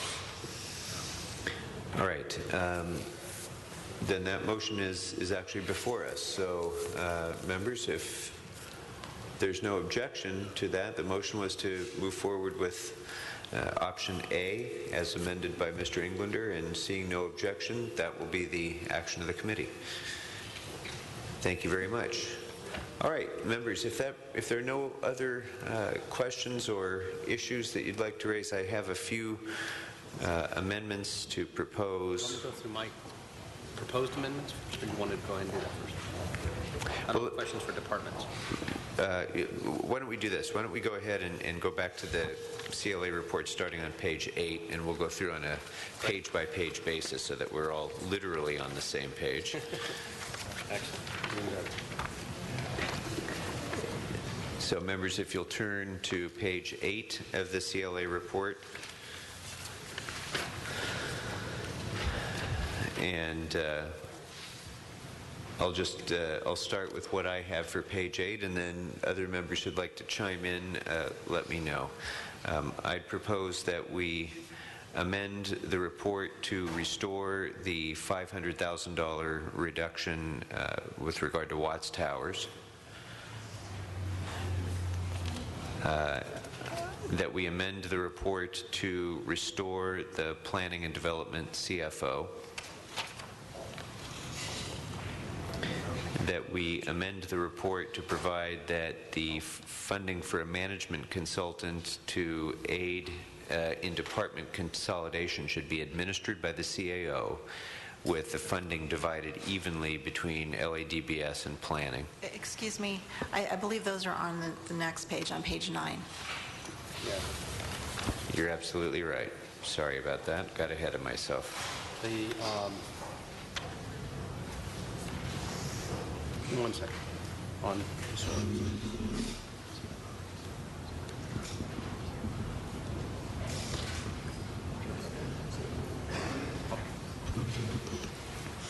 Okay, you're right. I was getting ahead of myself. Sorry. So I guess the only one I have on page 8 is the restoration for Watts Towers. Mr. Kretz. On page 8, I'd like to make a motion that we add 4 regular registered vet techs to the animal services budget, which, as we discussed earlier, will allow them to double the number of spays and neuters in-house, which will allow them to adopt out significantly more animals. I would support that, Mr. Chair. I think that's a good motion, Mr. Koretz. And the code for those positions is 2369, veterinary technician. Okay. Anything else, members, on page 8? Yes. I would like to have them give us a report back, frankly, on the Mar Vista pool, which has been a huge issue in Mar Vista to keep it 24/7 year-round. They have a bathhouse attached to it. It's extremely important to the neighborhood. I'd like us to look at it. Okay. Without objection, we'll instruct the CAO then to give a special study report back on the status of the Mar Vista pool. I have one thing on the city clerk, is that restoration of the funding for the archivist. Currently, it's on an as-needed sub in lieu. Okay. All right, so why don't we go ahead and we can vote on all. Let's vote on those separately. So as to the restoration with regard to Watts Towers, is there any objection? Seeing none, that'll be the action of the committee. Restore. Okay, yes. As Mr. Englander's motion regarding the archivist, is there any objection? Seeing none, that will be the action of the committee. And with regard to adding funding for restoring the funding for the 4 animal care technicians as proposed by Mr. Koretz, is there any objection to that? Seeing none, that will be the action. Just to clarify, those are registered vet techs. Okay. Okay. Wait, I'm sorry, just for clarification then, the report indicates 4 animal care technicians. Now, this is a separate ask that is mostly focused on the ability to do spays and neuters, and those are registered vet techs. Those are already in the budget. Yeah, the others were already in the budget. Okay, so this is an addition that hasn't then been analyzed by the CAO or the CLA. Sorry, I guess I had misunderstood. I thought you were referring to what was indicated in there for the animal care technicians. That's what I thought. No, that was already in the budget. That doesn't need a change. Okay. Well, has the CLA had an opportunity to analyze that request, or is there a cost estimate from the CAO? We have not. No, we have not. Okay. There's an estimate, of course, based on the ranges. The positions were deleted in the budget, but they're a range between $49,000 and $61,000 per year in salary. So I sort of philosophically agree with that approach, but given the fact that there hasn't been an analysis, I would feel uncomfortable, I think, voting in favor of adding those positions until we've considered it now. Until we've considered it, we could...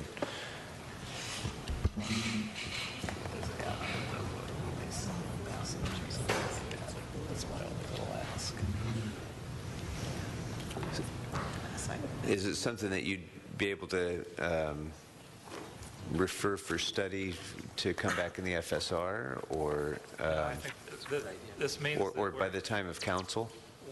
If it isn't with this budget, it means that we will actually be unable to spay and neuter some of our animals for adoption. I don't think it's acceptable to wait. Not to debate this at great length, but the general manager indicated to us when we asked her questions about that the spay and neuter program would remain whole because of support that she would be able to get from the nonprofit sector. And I requested a report back with each FSR to ensure that we would be on pace so that we would not reduce any spay and neuter procedures. We had that commitment, so I'm not sure what the basis would be for maybe we could have. Well, you know what? I'm not going to call the general manager up. Wait, Mr. LaBonge was first. Mr. LaBonge. Budget stabilization fund. Is that a possibility at all? Well, that's the result. The default result of any addition to cost is a reduction in the budget stabilization fund, and a reduction in the budget stabilization fund is an increase in next year's deficit. So can I ask a technical question, getting into the timing issues? You suggested looking at this in the FSR, perhaps moving forward. When is the next FSR scheduled? Those are usually done quarterly, so the first one would probably be around September or so.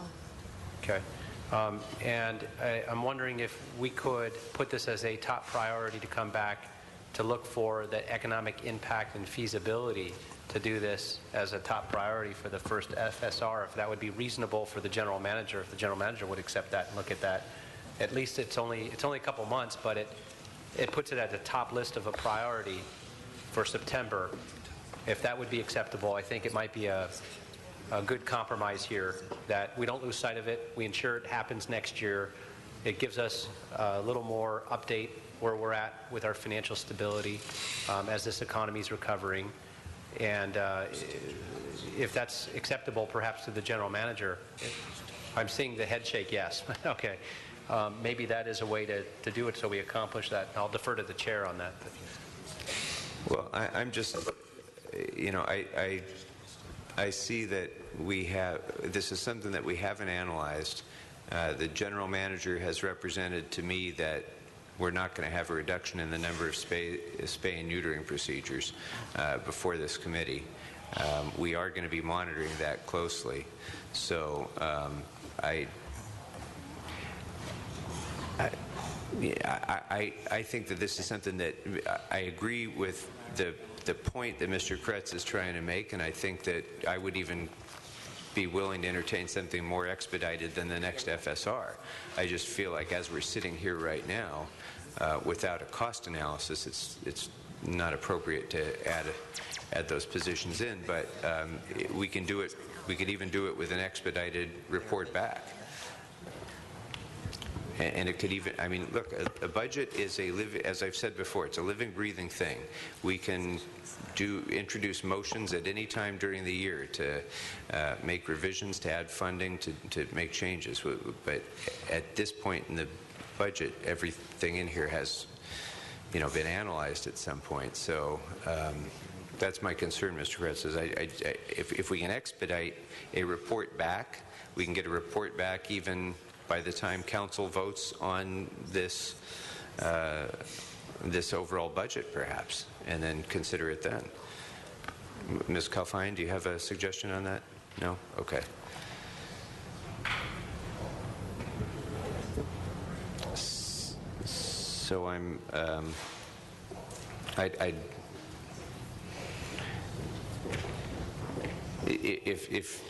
if you wish to make that motion, you may. If you can think of an alternative to that by which we can get some economic analysis in time to be able to get a report back to take prompt action, then I'd certainly be eager to entertain that possibility too.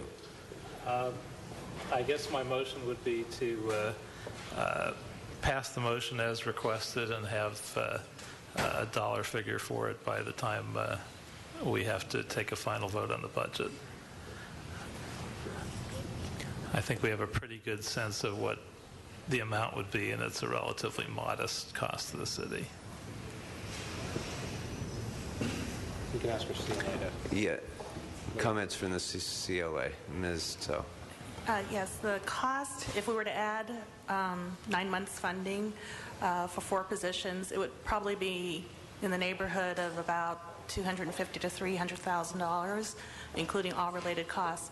The trouble with these positions are they are already funded in the department's budget. But the way that the department is using the funding for those positions, they're currently vacant. They're using the funding for those positions to actually fill clerk typist positions, which they also need. So that's the difficulty. So what the department really needs is the funding for the additional 4 positions if the committee were to choose to provide that for them. So they have the authorities. It's really a funding issue because they're using the savings from these vacant positions to pay for the clerk typists. So then you must already have the financial analysis and the numbers for these 4 positions. It's approximately $250,000 to $300,000, approximately. Okay. Okay. Then the motion before us, Mr. Kretz, if you could restate it, please. I'd like to move that we approve additional 4 veterinary technicians, code number 2369. Or should we restore those positions?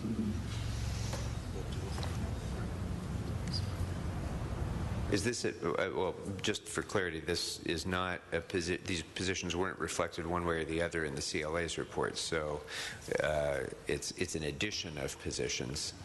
Yeah, actually on this, the positions that were proposed are actually in the budget. Because they're being used to fill in lieu clerk typists, what you probably need to do is add the clerk typists. Right, which is cheaper. So can I perhaps ask a question on this? If we can get that information back, I think there's a way to do that, a roadmap that might be a little more efficient and resolve what the concern and question is and get there. Is there a way to get an expedited impact report from the CLA's office back just on that particular item, so it can come back when the budget comes back to council and we could do it as a motion. We could do that at that time? We could do that, and that could... So, well, and if I may, in the meantime, if the general manager simply redeploys the resources within the current budget to performing those tasks, is there some reason that the general manager can't do that right now, given the funding is there? Yeah. Well, the clerk typist positions that are in lieu of these positions are actually filled. They're filled. Yes. Okay. So and they're more critical. I believe they're more critical also because without those positions, they'd make it difficult for some of the shelters to operate. So I wouldn't recommend switching the priority to these 4 vet techs. I'd recommend adding them back. I'm not so much suggesting shifting the priority. I'm trying to figure out how we can have a temporary resolution that addresses the needs that you're raising now without wholesale change within the current budget. But it sounds as though that's not realistic because those positions are filled, so it's not an option. Mr. Englander, you wanted to add something? Oh, I was just going to suggest, it sounded like the CLA was simply suggesting that it may be more efficient to fill those clerk typist positions, and then the funds for the vet techs, which are already funded, can then be utilized as such.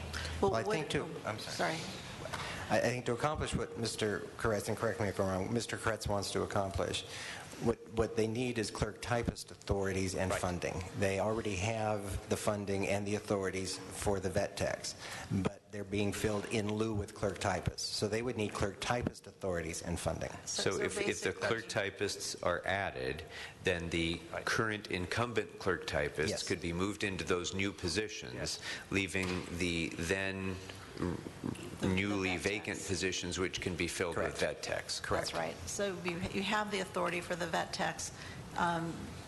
If you added the clerk typists, the vet tech positions would then be available, and the clerk typist would be moved to that kind of a clerk typist authority. So that, I think, would accomplish what you were If somebody can write that up, I'd be supportive of doing that, provided that it includes an instruction to the general manager to, in fact, make that change by transferring the incumbents into those new positions and then filling the vet tech positions that are then open.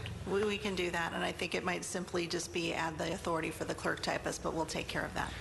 Does that meet your needs, Mr. Kretz? If it does, I'm supportive of it. All right. Thank you. Very good. Very good. Thank you. So that one we're going to hold on the parking lot until somebody writes it up in a way that we can actually consider what we just said, I think. So if we can do that, or do you have enough clarity? Do you have enough clarity on that? We do. Members, do you have enough clarity on that? All right. Yes. Then without objection, that'll be the action of the committee. And that should complete page 8 unless somebody else has any further changes. Okay. All right. On page 9. So going back to the ones I already gave you a hint about, on page 9, I'd move that we amend the report to restore 6 months of funding to the LA Fire Department for 4 civilian engineers and 1 clerk typist, and reduce the LADBS budget by a commensurate amount. To amend the report to restore the Planning and Development CFO. To amend the report to provide that the funding for a management consultant to aid in department consolidation should be administered by the CAO, with funding to be divided evenly between LADBS and planning. To amend the report to delete the second recommendation pertaining to cultural affairs and thereby restore 1 Arts Center Director 2 position. And to amend the report to add $1 million for the mural program to the $750,000 to go into the UB.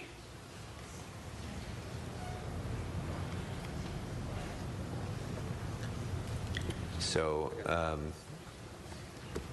if you have a couple more to add to that, Mr. Englander? Okay. Well, and or comments on those? Comments and modifications and additions to what you went over. With that, the question of the funding split for the consultant between DBS and planning, would those be the building enterprise and planning construction accounts? Is that what we're referring to on the split for the cost of consulting?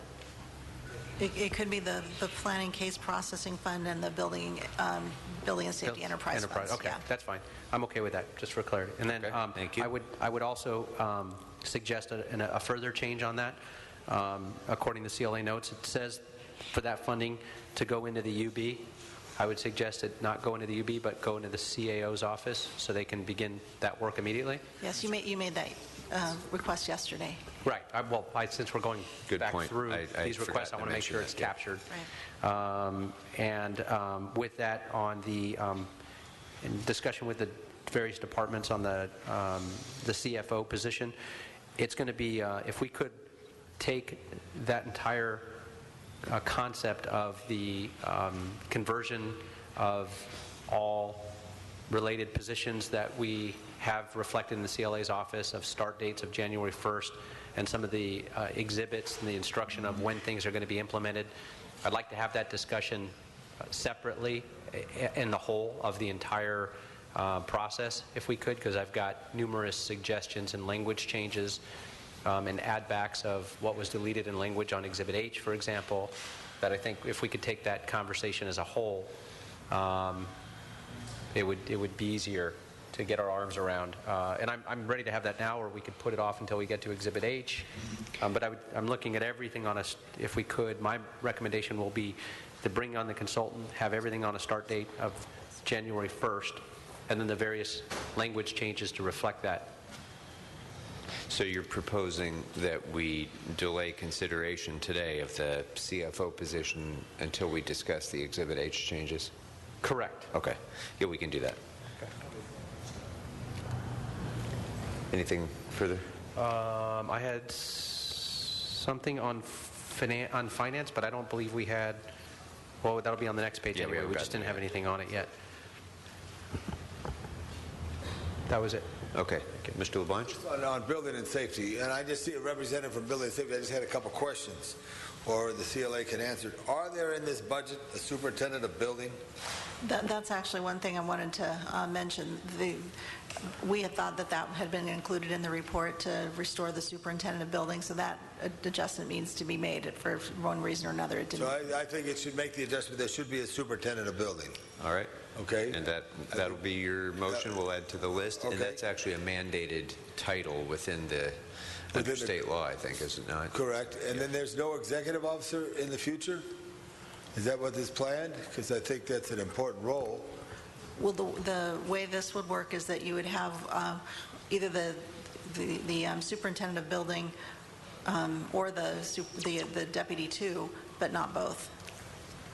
So either the executive officer would be the superintendent of building or the deputy superintendent of buildings would be the executive officer?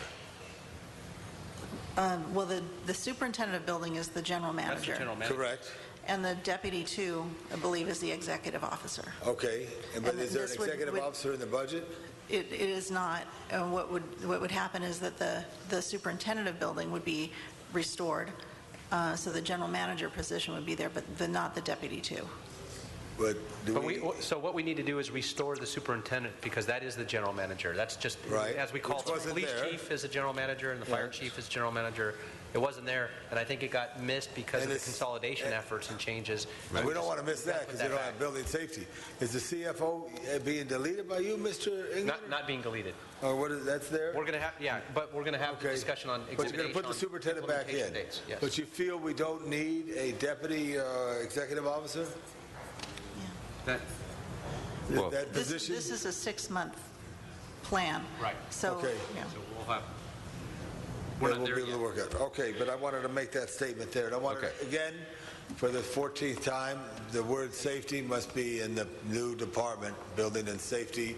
Somehow it's a very important role. I look at Nicole Burnson and your father, his first committee was building and safety, if I remember right. Okay, so let's go ahead, and if there's nothing further, members, we'll go ahead and vote on the changes with regard to city planning and development and safety. So that would be the motion to restore 6 months of funding to LAFD and reduce the LADBS budget by a commensurate amount. If there's no objection to that, that will be the action of the committee. To amend the report to provide funding for the management consultant in the office of the CAO and funding divided evenly between LADBS and planning. If there's no objection to that, that will be the action of the committee. And then the addition of or creation of the superintendent of building at the department pursuant to Mr. LaBonge's request. If there's no objection to that, that also will be the action of the committee to amend the report to so reflect. All right, so moving on then to cultural affairs. I would move that we amend the report to delete the second recommendation pertaining to cultural affairs, which would thereby restore 1 Arts Center Director 2 position. Restore? Yes. I second the motion. All right, it's been moved and seconded. If there's no objection. Oh, no, I was just going to say, I just wanted to run back through these to make sure we captured them all. Oh, okay. So there's the 6-month funding for the fire department, the superintendent of building, the consultant split that and put that in the CAO's office, the Art Center Director, 2. There was a discussion about the Well, that's the one that we're about to vote on. Oh, that's right the now. one, okay. Yeah. And then the CFO and the 6-month. The that's CFO, gonna be we're going to delayed. hold that discussion until we discuss Exhibit H. Okay, so did I capture those? If I can ask my staff to remind me, because I will forget. We need to come back to that. Thank you, Mr. Englander, for for that. Okay, so with regard to the Arts Center Director 2 position restoration, if there's no objection, that too will be the action of the committee. Which one is it on here? All right, now with regard to the mural project, I would move that we restore that $1 million in funding and direct it to the UB. So we have $750,000 in the UB. It would be added back and also placed in the UB. So if there's no objection to that, that too will be the action of the committee. On page 10, then,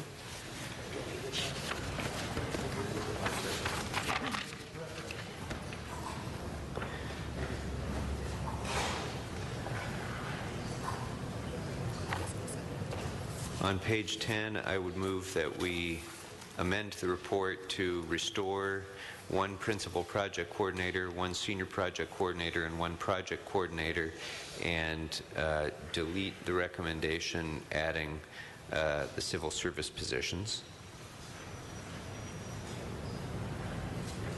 And if there's no objection to that, that will be the action of the committee.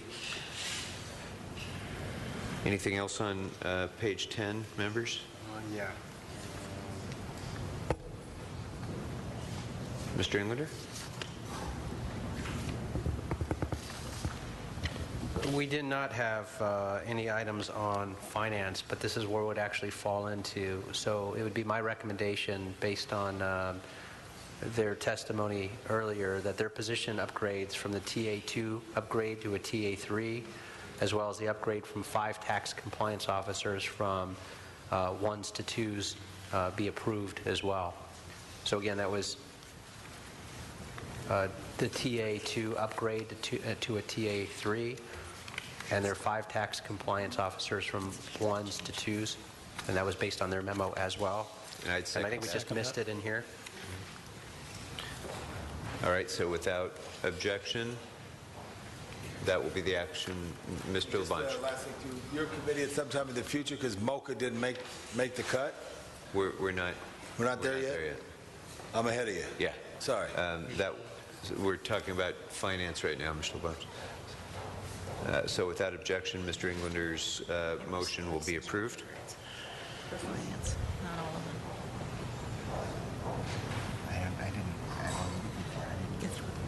It's on a different page.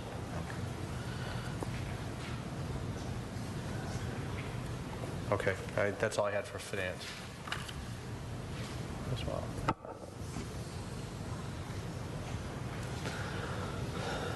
Okay.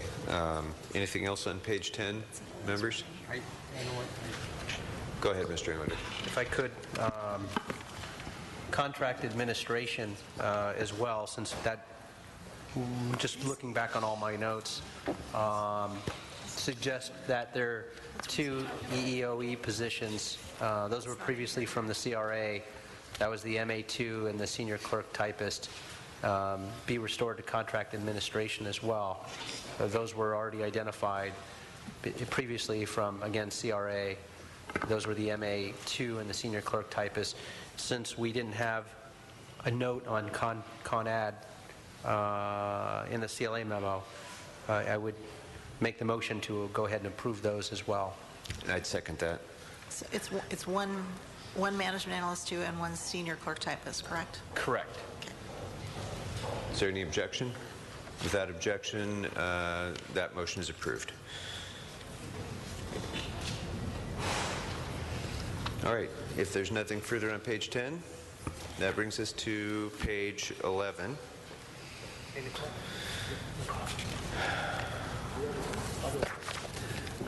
And on the top of page 11 for general services, I'd move that we delete the recommendation in the report and thereby restore the procurement analyst 2 position that we had discussed before, with Mr. Englander's additional recommendations that have already been approved regarding Exhibit H for that procurement coordinator to take into account.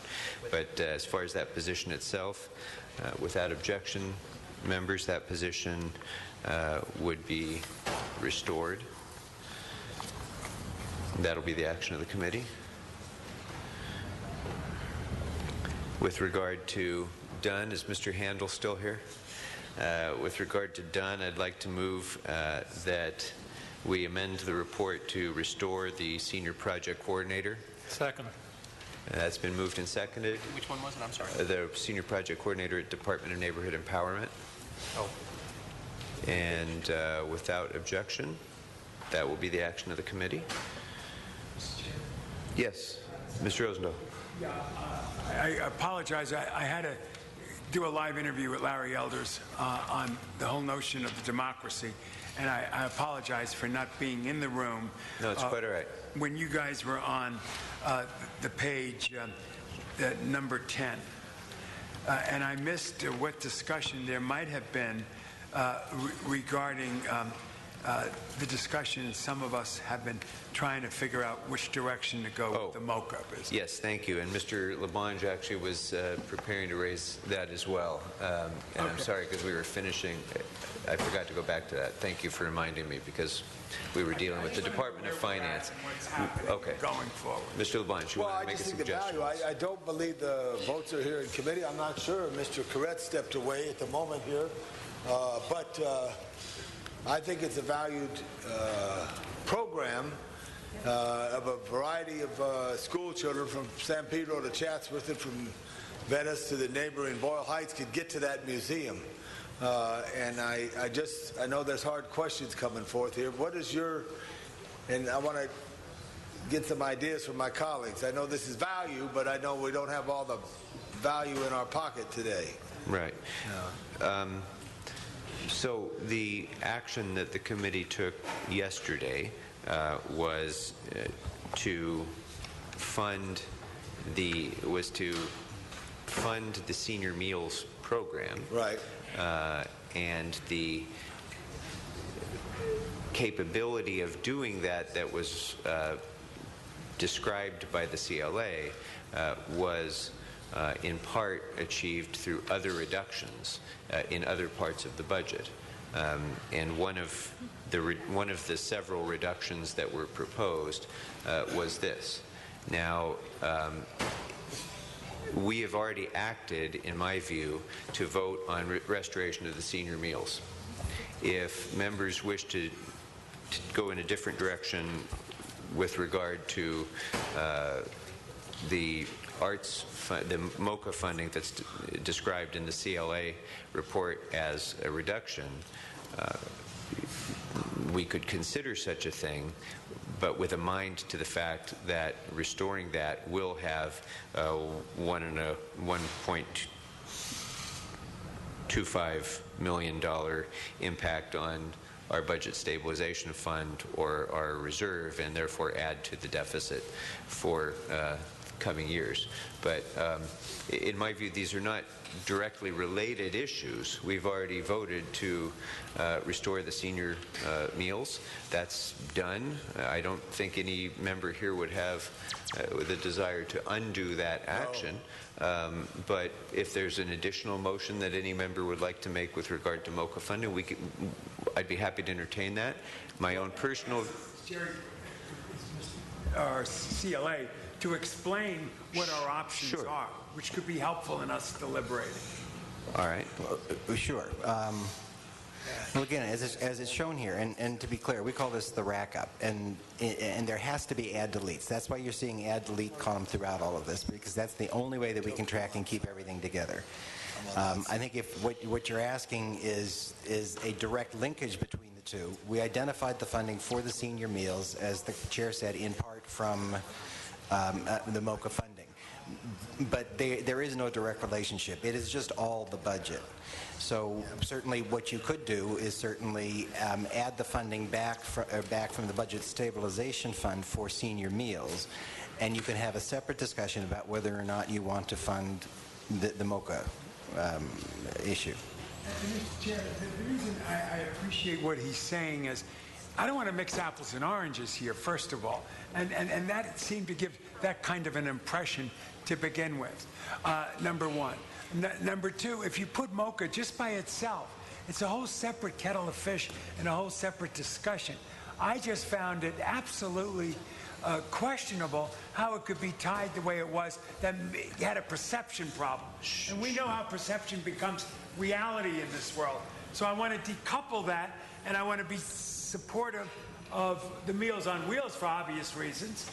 And I also want MOCA to be able to stand alone and be discussed in a separate way than that. Yeah, and just if it's not clear, just for the sake of the record, there are hundreds of different items in this budget that we might propose for increase or decrease.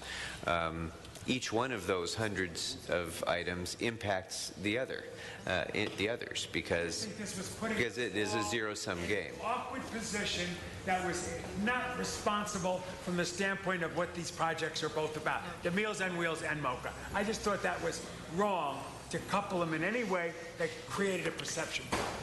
Yeah, and I guess, you know, in some respects, everything in the budget is coupled to everything else in the budget, because for every penny that we add in expenditure, we have to have a penny in reduction, and it has to come from someplace, and we have to identify where that someplace is. Otherwise, we have an out of balanced budget, and that's the only reason for that. It's not because of any particular policy similarity or comparison. It's simply a matter of accounting, identifying an expenditure. Back at another point and discuss it from its a standalone value and what it is. Certainly at any other point, and I hope it's not going to be today, but at any point along the line, any member can introduce a motion to provide funding for any worthy cause that we might wish to consider, and as long as there's a basis for a place to find that funding to provide it, then that would be something that the committee would be willing to consider. To give us that opportunity to look into that. Mr. Kretz.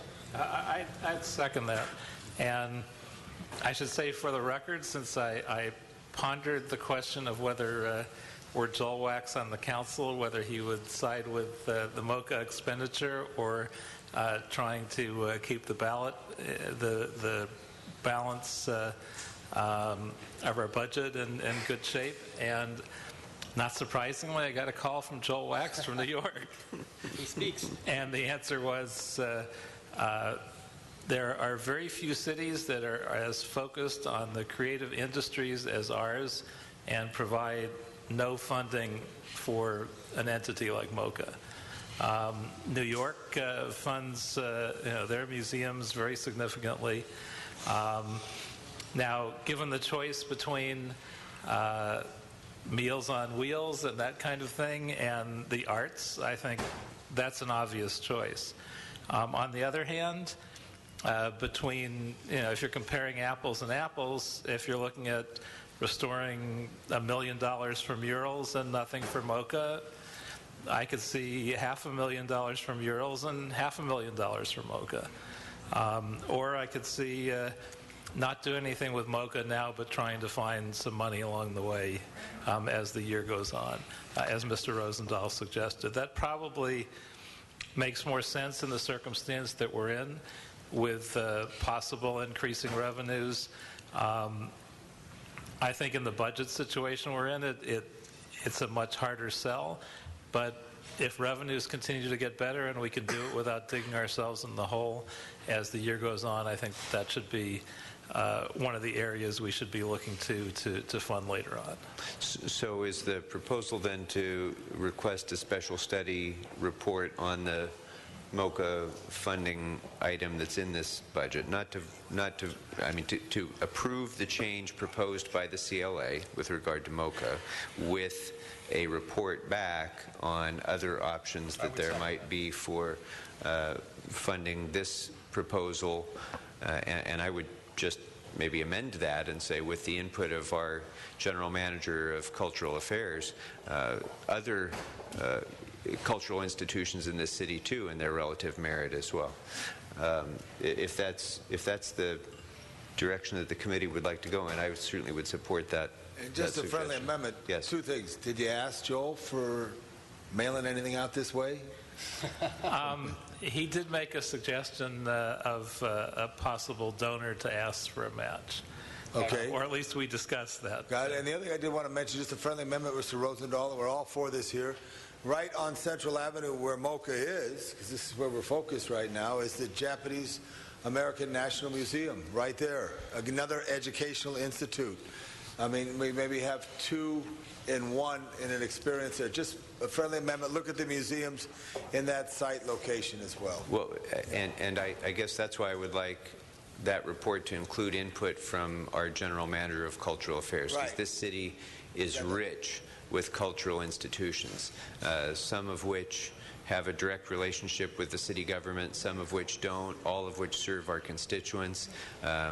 We have a children's museum that is in the process of hopefully one day being completed and opened right in the San Fernando Valley, another very worthy cultural institution. We have musical and other cultural institutions that our children would greatly benefit from getting bus trips to as well. So I think that it should really be within the province of our trusted General Manager of Cultural Affairs to advise us on the best priority uses for our cultural funding. Eileen Adams, Deputy Mayor, who's the Deputy Mayor, who's playing a leading role in this, to be working closely with her so they're all on the same wavelength and that we never get caught in a perception problem again. So that'll be great. So we'll work then, we'll request a special study on options for increased funding to provide for free or reduced admissions and transportation for children in Los Angeles to participate in MOCA and other cultural institutions in the city? How would that be? That's great. Can Mr. I Englander? add one little thing to that, but to also include in that special study what we're already doing, that we've invested in our own San Fernando Valley Children's Museum as well, that there's been significant tax dollars spent towards that. And if we're going to look at the total picture, the totality of the fact that we do contribute a significant amount of effort and finances towards cultural affairs and arts, that should be included so we can point that out and look at it holistically. That means all museums, both public, private? Everything we do from the city to support those should be included in that, because we do a lot. I got that. I just want to throw the word the zoo in, and also for the chairman, Travel Town, which was started at the end of the steam era in the early 1950s, 52, because a guy at the Harbor Department knew a guy in Griffith Park. But it already has free admission, Mr. You always has. You got it. But by the way, and so does MOCA for young children as well, as I understand it. So, Chair, yes, Mr. Rosendahl. I would like to ask Eileen Adams to come up for a quick second, please, if I could. All right. The deputy mayor is in deputy mayor's business. She's not here right now. Yeah, and we are going to be requesting Do you need to this say study anything back. at this point? Either of you. I don't think anybody needs to say anything Please further. come on up. I just want to hear on the record. On the record. On the record.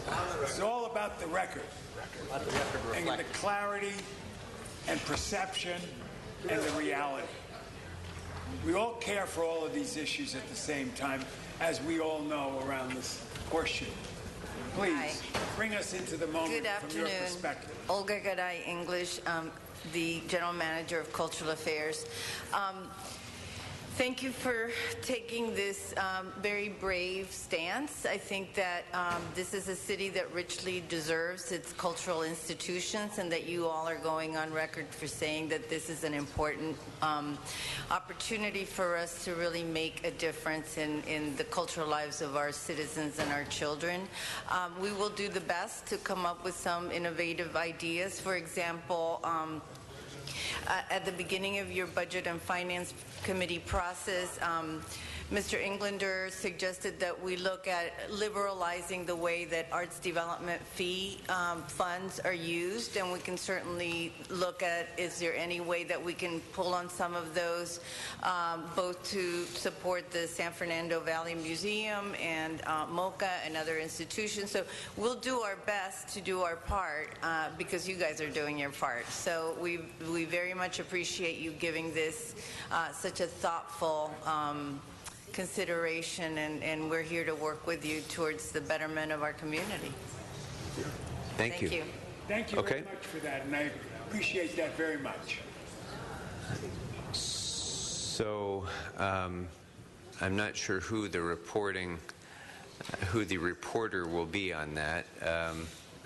Mr. CAO, is that going to be on your plate? Okay, good. In consultation with the deputy mayor and the general manager.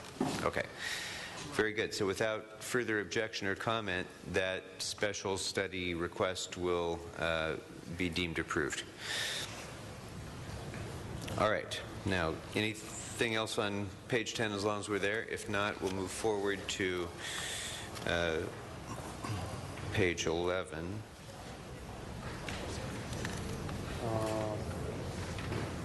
I had one more actually on page 11, and that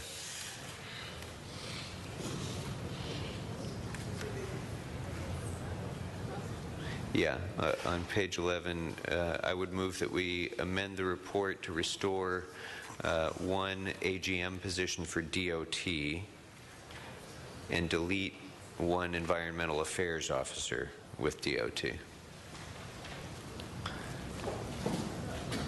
On page 11? Yeah, under executive staff.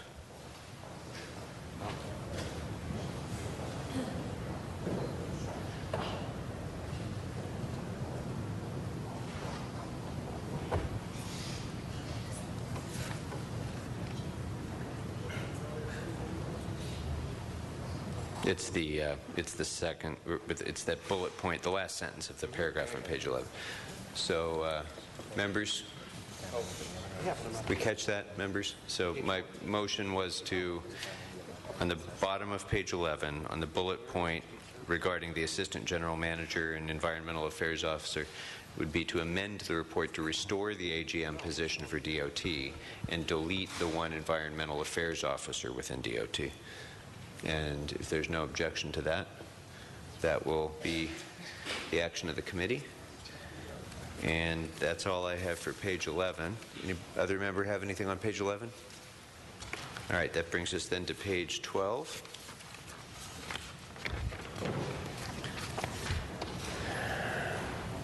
And this comes to Mr. Labange's point with regard to the Bureau of Engineering that we discussed earlier. I would move to delete the recommendation in the report that pertains to the Bureau of Engineering, which would thereby restore one community affairs advocate for that department. And without objection, that will be the action of the committee. Anything else on page 12, members? Mr. Englander? Yes. Well, while not on page 12, under Public Works Sanitation, which is not listed, I would recommend that we restore the 4 resolution authorities for the used oil and recycling support. The used oil support is supported 100% by grant funding, and the other 3 resolution authorities for the recycling support is 100% fee supported by SWRF. So those 4 authorities I would recommend be restored. Second. And if there's no objection to those requests, that motion will be deemed approved. And then on, since we're on Public Works as well, the Board of Public Works, there's 2 vacant accounting positions.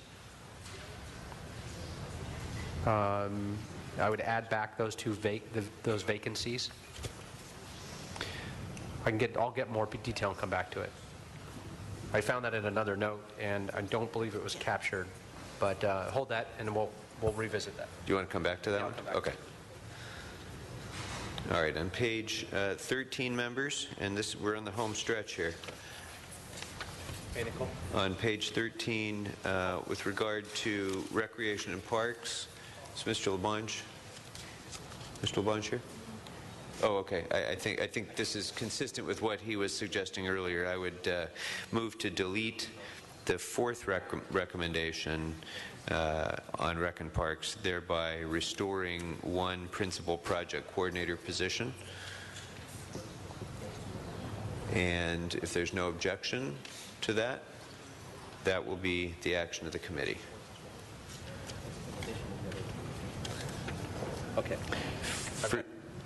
So, Chair, I've got Yeah, go right ahead. the information on the Board of Public Works, the two counting Okay, positions. going back to page, are you That would be referencing a page actually, or just Public Works? Just general? Public Works in general. Okay. The two vacant accounting positions are fully funded by SWRF as well.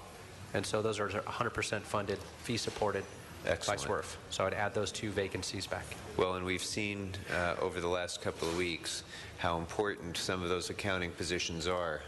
When we saw the special fund impact in the Department of Transportation that came from funding one additional accounting position, and we found a $42 million return on investment. So I definitely would second that, Mr. Englander, particularly since it doesn't involve general fund expense. Appreciate that. Actually, and just for the correction, for the CLA, one is SWRF and one is a SPA account.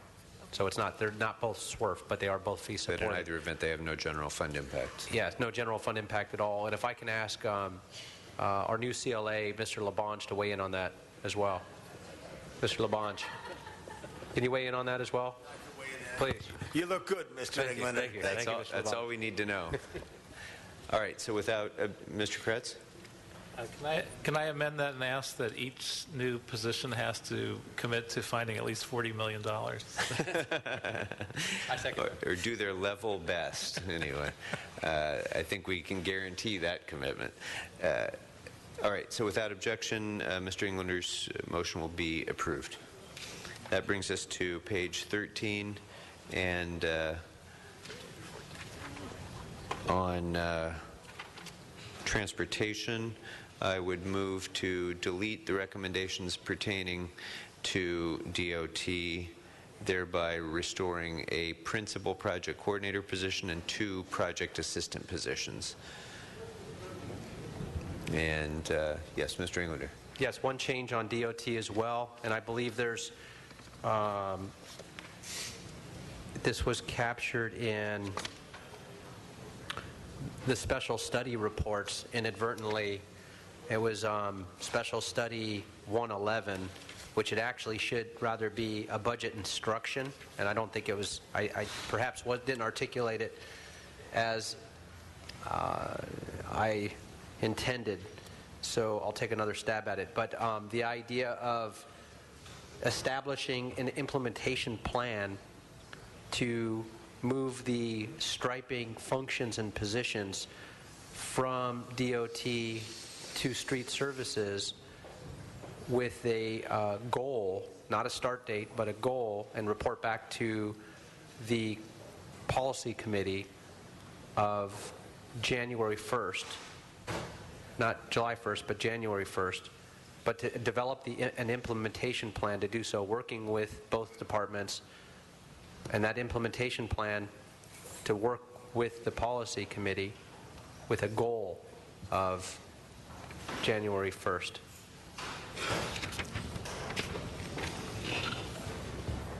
And rather than a special study, a budget instruction. And I think that's more capturing the essence of the discussion and the conversation of the committee, but not instructing them to do so by then, but to have that goal. Okay. Okay. Mr. Kretz. And just to clarify, this is with the goal of making street repairs more simultaneous to striping rather than having the striping arrive 6 months later. Yes. Okay. By putting those tasks under the same roof. Correct. Right. Very good. And I think there's wide support for that concept, and so there being no objection to that will, all of those matters that I just described relating to the Department of Transportation will be deemed approved. And if I could add, Yes, Ms. Kalfan. if I could add on the one restoring the 2 project assistants, that would be in place of the 2 management assistants, correct?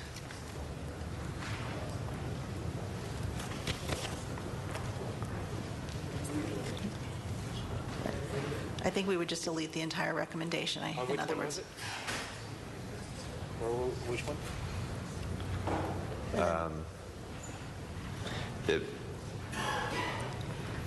if we delete that recommendation, it would in fact restore the 2 project assistants. Yeah, the intention was to restore the 2 project assistant Right. positions.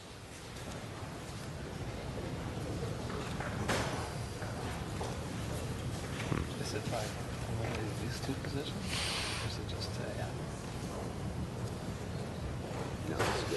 And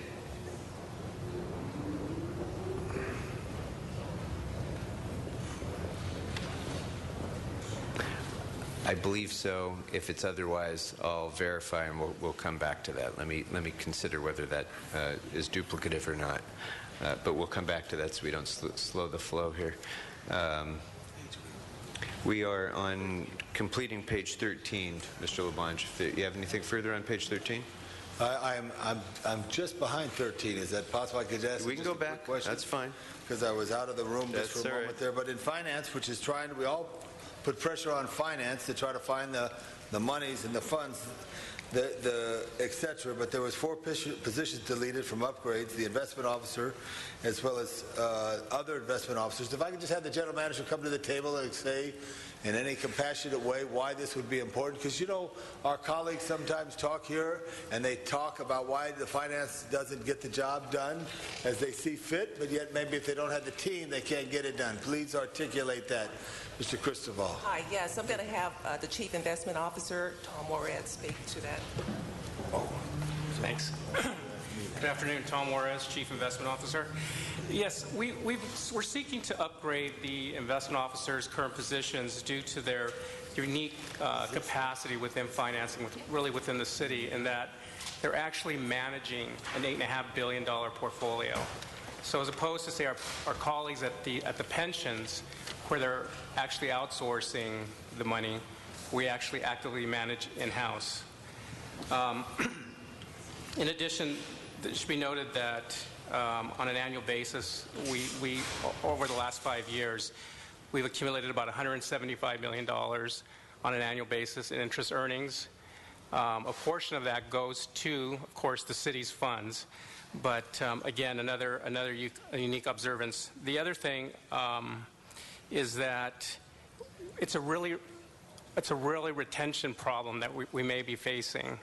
We're trying to get salaries comparable to that of other municipalities or funds such as CalSTRS or CalPERS, and the proposals or the classifications that we're seeking would get us to that level and really have some stabilization as far as within the investment division.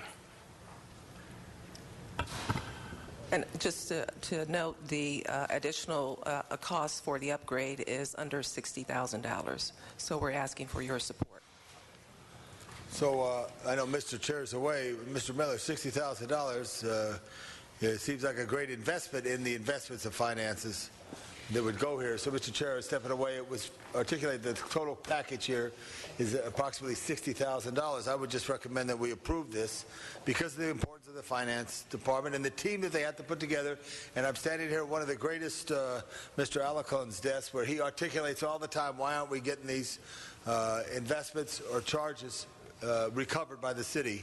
I just think it's a good thing. I don't know if my colleagues feel that way. I would hope they would. That. Second by Mr. Koretz. And how about a third for Mr. Rosendahl? Third, so we got a 3-2 vote if we call for the question.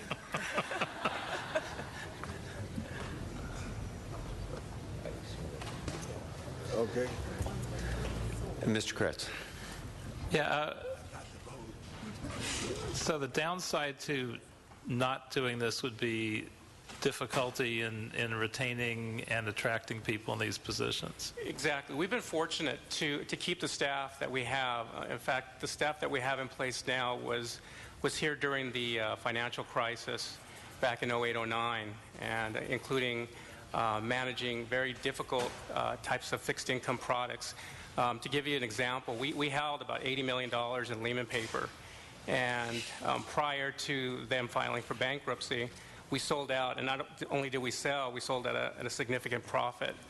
So there's other counties in Northern California that had somewhere in the loss of around $75 million because they held on to Lehman Brothers. So the city's been very fortunate that we've not only been able to retain this staff and being able to purchase securities that have added to interest income on an annual basis. Because just to give you an example, most cities won't even touch the type of investments that we're investing in because they don't have the skill set or staff or tools in place to really manage those types of monies. So again, we're very fortunate to have that in place here at the city. Do we have reasons to be nervous about retaining these folks? Are our salaries so low that Yes, sir, we do. Individuals within LACERS, police and fire, they actually have these authorities already, and a number of our staff have interviewed for those positions. And as Tom indicated, the investment officers within the Office of Finance, they actively manage an investment portfolio as opposed to LACERS, police and fire, where they actually have investment managers that the work is outsourced. So the work that is done by Office of Finance is actually done in-house, and we're very concerned about losing the skilled staff and the impact that it could have on interest earnings. So we're asking for your support there. So just so that I'm clear in what we're proposing, Mr. Englander had suggested the upgrades for these positions, but that was without necessarily including a funding increase, so that would mean that any pay upgrades would need to be absorbed by the department. Am I understanding that correctly? I believe the upgrades that Councilmember Englander spoke to were the ones for the tax compliance officer upgrades, as well as the treasury accountant. Okay. Those are separate positions, separate and apart from the investment officers. The mayor's office, the mayor did include the investment officer upgrades in his budget, but they were being proposed for, the upgrades were proposed for deletion in the CLA's report, and we're asking that they be restored.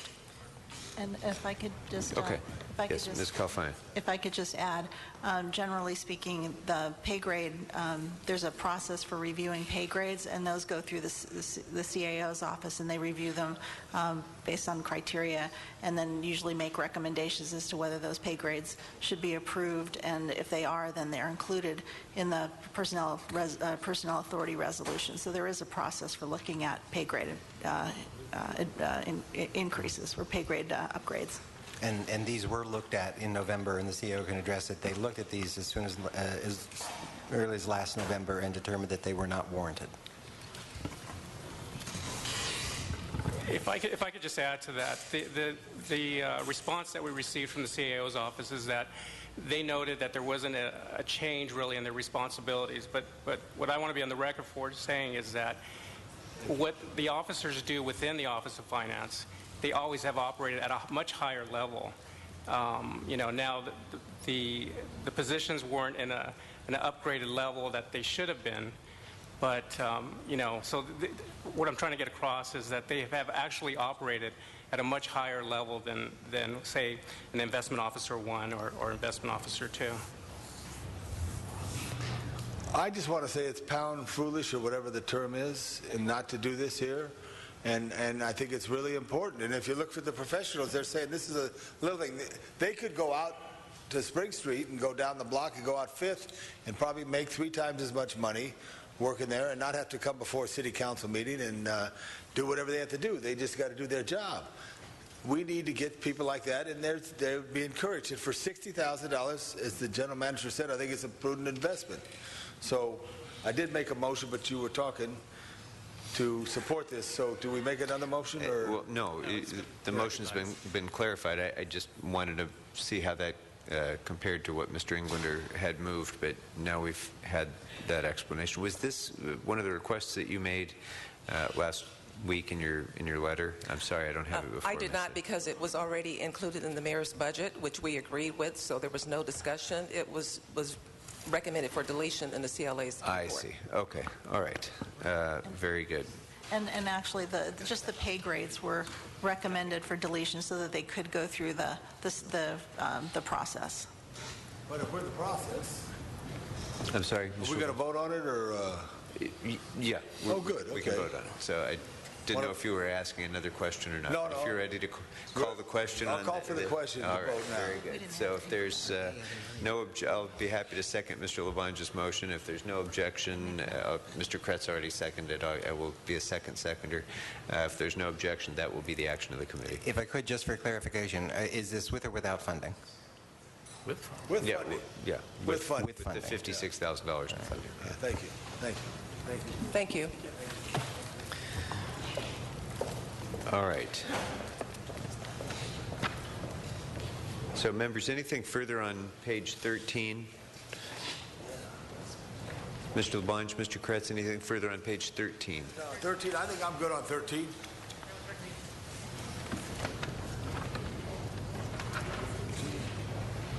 All right, then that will move us to page 14, the other changes.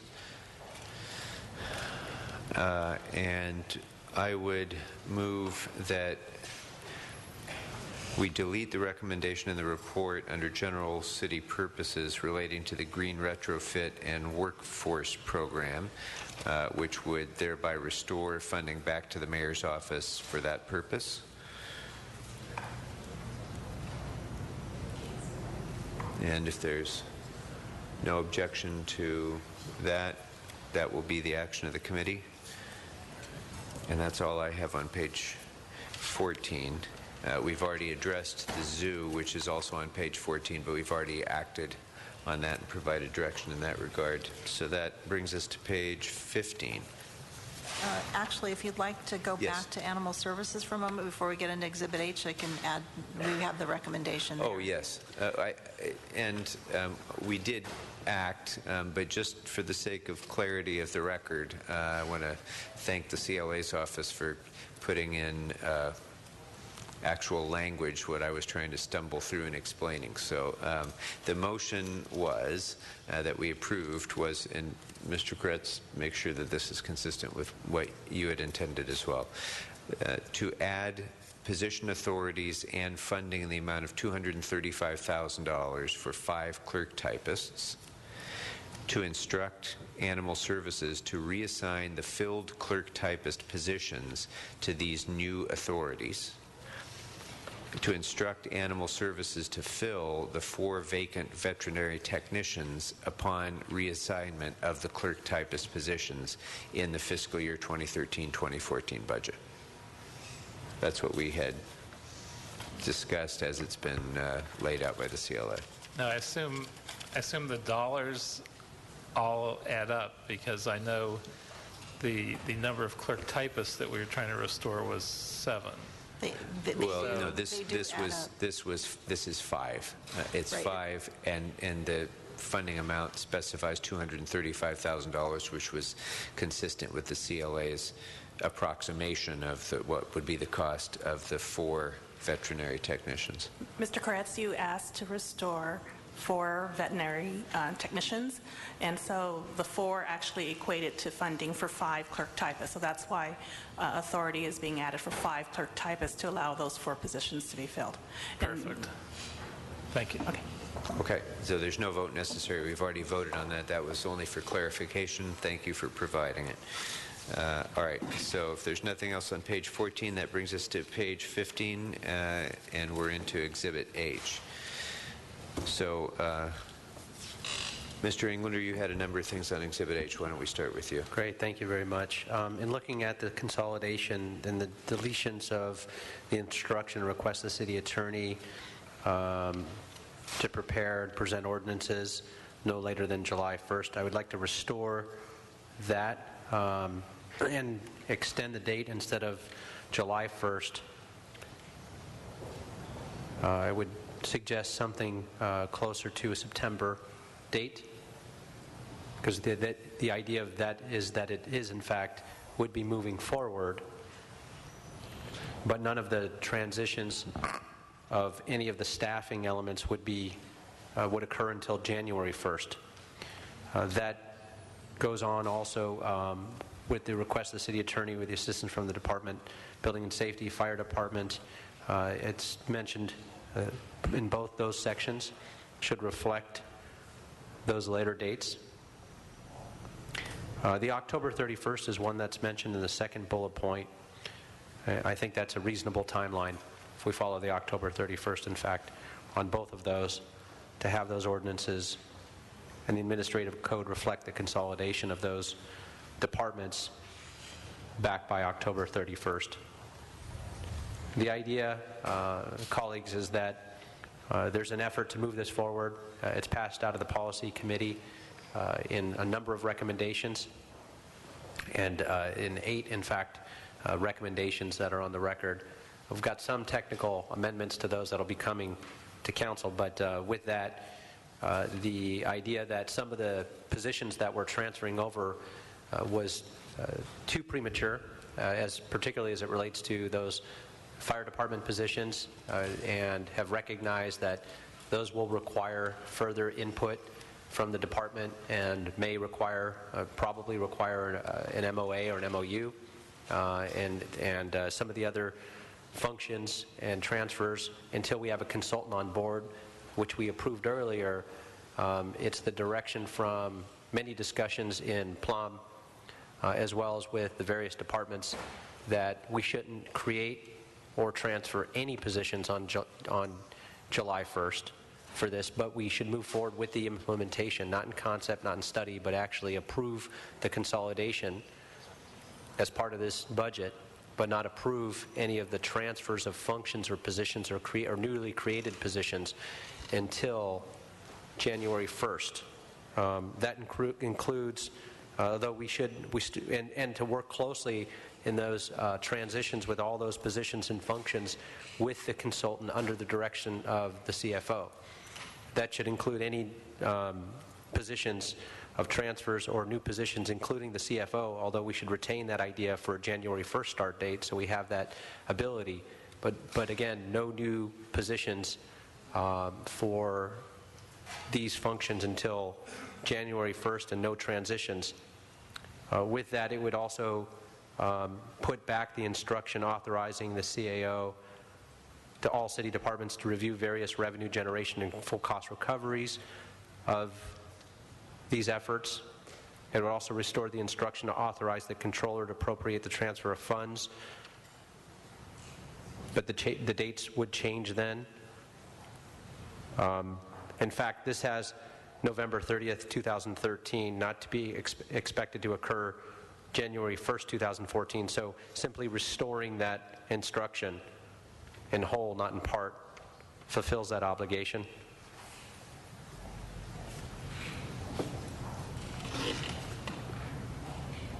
And I would ask that we move all of that as one direction, to not further complicate it with the various departments. And I think that covers all of the sections. So just Mr. Englander, to make sure that my thoughts were consistent with yours. So on page 15, the second paragraph of deletion, you're proposing to restore the entirety of the language contained in that paragraph, but changing the date of July 1st to, did you say October 31st? To October 31st, correct. Okay, that's I would second that.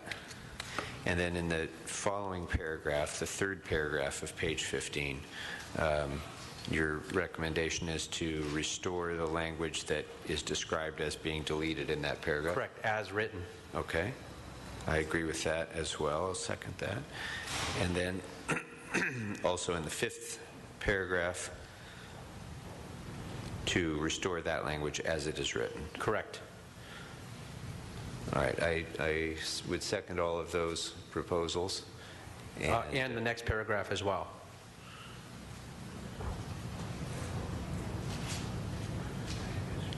Are you referring to the one, perhaps it's the one before that, the revenue generation and cost recovery item? Yes. Oh, yes, absolutely. I would agree with that too. And also the paragraph on correct, increasing the maximum number of exempt positions to restore as well. Correct. I agree with that as well. Mr. Kretz. All this seems pretty logical. Is there obvious fiscal impact to this? It looks like it's mostly non-fiscal and just adjustments. Under the consolidation, there may be some cost savings identified, but right now the idea under the consolidation is a streamlined effort and process to bring it all under within one department for efficiencies. And so that's the idea of that. Yeah. I'm just wondering if there's any obvious large dollar amounts that we need to adjust. None at all. And in fact, it really only pertains at this point to the consultant, which we've already approved. But I will tell you from the development community, from working with CCA and VICA and the Chamber, from all the stakeholders that have been involved, this has been an ongoing process with a lot of outreach. One of the very first item that was approved as well, which was asked for by the neighborhood councils, the stakeholders, the developers, all the different community groups. The very first item that was approved in Plum under the instructions, and there were 2 pages of instructions, 8 different realignment efforts of instruction. The very first one is instruct the various departments to attend meetings with various industry organizations, and it lists many of them. Plan check neighborhood councils, chambers of commerce, discuss the recommendations contained in the DCP and LADBS report, obtain feedback, consider suggestions, and the idea is all of that, they wanted input to work with the consultant. They all asked that none of the transfers, in fact, occur prior to July 1st, but they all occur on January 1st, and no new functions or positions be established or created in the establishment of this, but to make sure that those departments work with the consultant and the CAO to determine what's needed and what's feasible. And so that's why it will be a very transparent and open process of detail. And that's therefore, hence my recommendations. But in answer to your question, adding an instruction doesn't in and of itself cost anything. With the consolidation, by putting it back, there was only one fiscal impact, and that had to do with fire, and I think we've already discussed that, and that's already counted within the recommendations. Very good. Right. So I agree with all of those Exhibit H recommendations that Mr. Englander's described, and if there's no objection to those members, those will be deemed approved as well. We also were going to come back and separately discuss the planning and development CFO position that had been listed on page 9. And yes, in the context. And in context of again, holding this off until we have a consultant on board to identify what's needed, both of those departments already have those functions.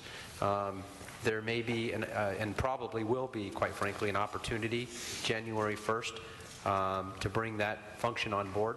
But it's been requested that we hold off until the consultant working with the CAO as well as the various departments have the ability to analyze what's needed. It could very well be 2 or 3 of those. But that is why we're asking that we hold off on, again, transferring or creating any new positions under this consolidation until, but we could authorize it now for January 1st, is what I would ask, is that we authorize it now for January 1st, but let the consultant come back and report back on it for that full analysis. I'd actually be, I'd actually like to suggest going the other way and making sure that the position, which there's no funding provided for this particular position in the budget, but we do need to authorize a position in order to allow continuity of leadership and consultation with the consultant. So I would like to suggest that as to that particular position, the Planning and Development CFO, that the report be amended to restore the position as of July 1. And then if the consultant, we can even, if need be, approve that as a resolution authority. In fact, I'm going to suggest that all of my position restorations be resolution authorities, so that those can be considered further either later in the budget year or after the consolidation is completed, and certainly next budget year. But my motion would be to add that position as of July 1st. Mr. Englander would, I think, move differently to have it Yeah, I'd ask that we begin on July 1st. separate that and move it to January 1st would be my motion for that item. And again, working in consultation with the various departments, and that's what was requested from those departments, so that's what I would ask. Okay, so my motion is to restore as of July 1st. All in favor of that motion, say aye.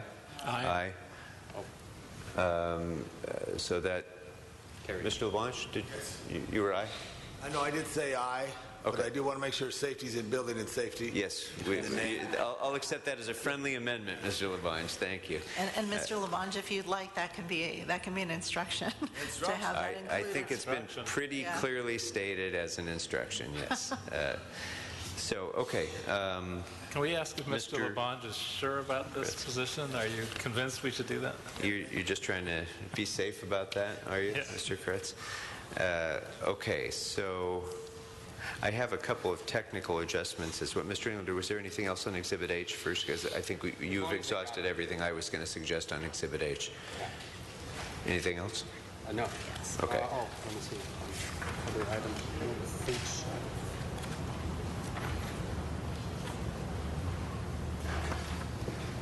I don't believe so. I think it's good. All right, very good. There's a couple of technical adjustments.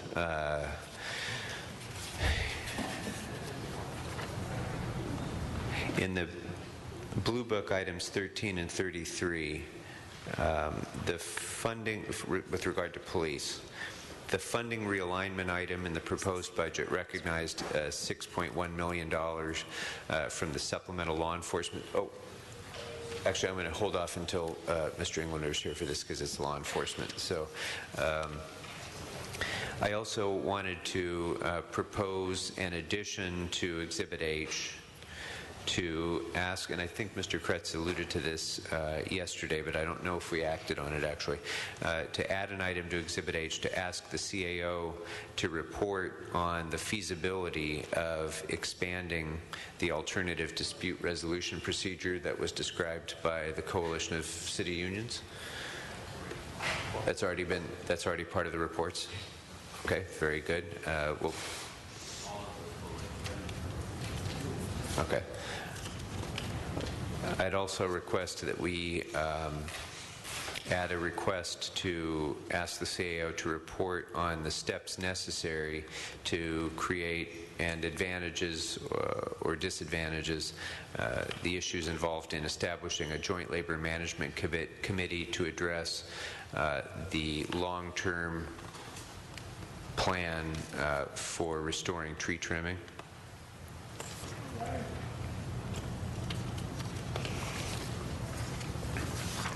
And then, Mr. Englander, I wanted to make sure you heard, because these are technical amendments that deal with the police department.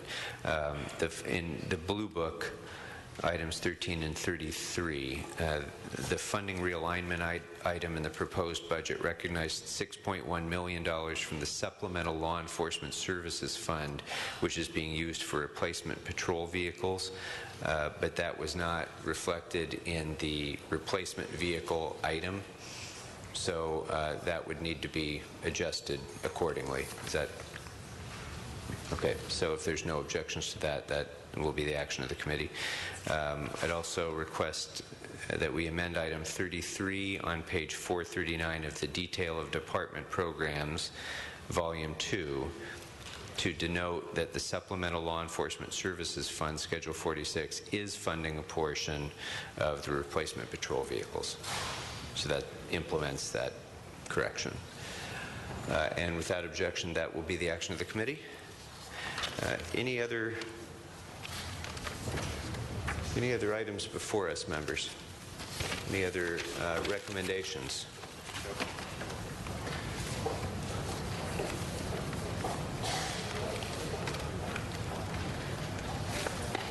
Oh, yeah, sorry. Just when I thought We were done.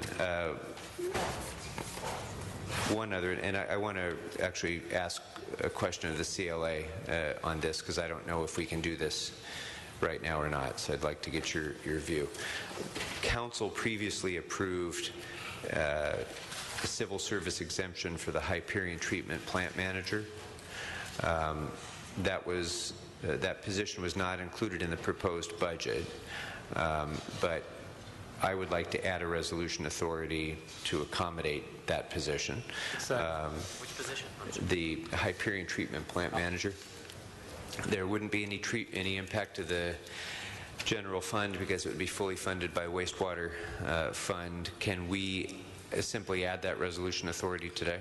Yes. Since there's no general fund impact on it? Okay. Then if there's no objection, okay, thank you. So if there's no objection to that, that will be the action of the committee as well. So if there's nothing further, members, it's hard for me to believe there's nothing further. I'm going to stall around and let you think of things. I ask that we adjourn this meeting. Well, you know what? We're about to do that, Mr. Englander. But before I do, I do just want to give my most sincere thanks, really, to first of all to the members of this committee for your hard work and for your diligence in seeing this through, not only over these last few weeks, but throughout the year that we devote our time and attention to the city's budget. And we've seen the progress that we've made so far because of that diligence, but this is a massive team effort that includes so many people, led by our CLA staff, Jerry, Karen, and Sharon, who do so much for this process and work incredibly hard to try to get through a very, very challenging job in a very short amount of time. And we really appreciate your diligence, your expertise, and your judgment with all that we've done. And of course to the CAO, Miguel Santana and his staff, who throughout the year really work with such great acuity and diligence in trying to see us through, to the mayor's office and budget staff, all of the departmental staff who've been so cooperative with us throughout the year, and I appreciate that very much, and of course to the staffs of each of us who never get recognized and never get the notice that they need, but they really day in and day out work above and beyond the call of duty. And if the people only knew how hard the folks here in City Hall work on their behalf, I think people would have a very different view of government than they do. And I especially want to thank my Chief of Staff, Irina Brunosian, and my Policy Director, Matt Hale.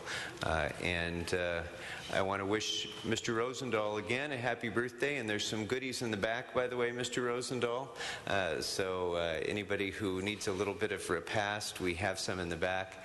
And I think with that, if there's nothing else from the CLA, we have everything we need? You have everything you need? I knew that there would be something else. Mr. LeBlanc. Well, Mr. Rosendahl, I want to thank Laura.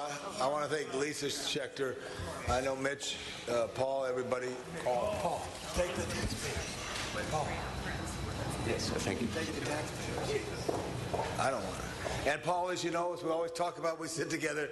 We can't do this without the great people of Los Angeles, the businesses that pay the taxes and fees that go to serve the people. So we unanimously thank the taxpayers of Los Angeles. Do I have a second? A second. Second. Unanimous second. By acclamation. All right, members, if there's nothing further, our final action of the day then is to vote to adopt the resolution as it has been amended by this committee. And if there is no objection by unanimous vote, the report is approved as amended. Again, thank you all very much. We are adjourned. Before you thank Paul Kokorian for his leadership.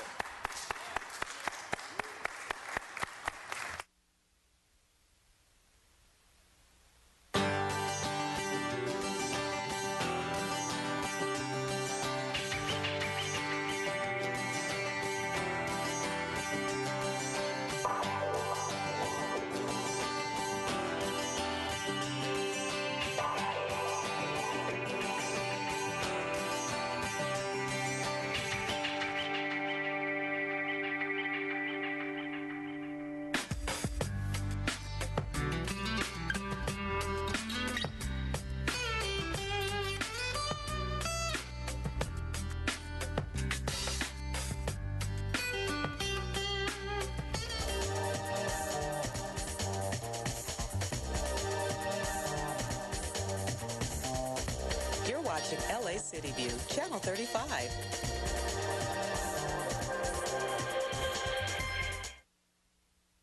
We now join our scheduled program in progress.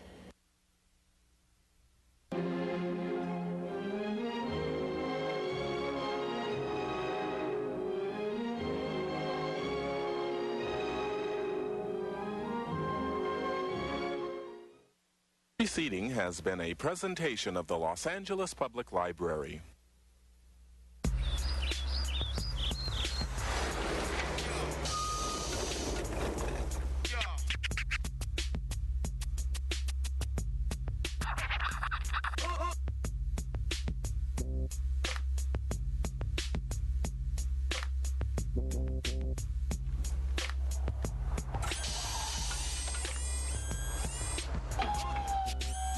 मतदान करना प्रशंसनीय है।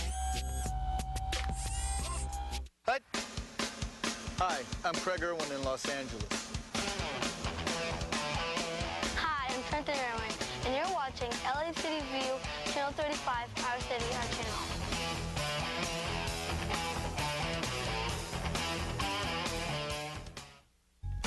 I'm Mark Wolf. This is Panorama City. You're watching LA City View 35. Our city, our channel. Kia!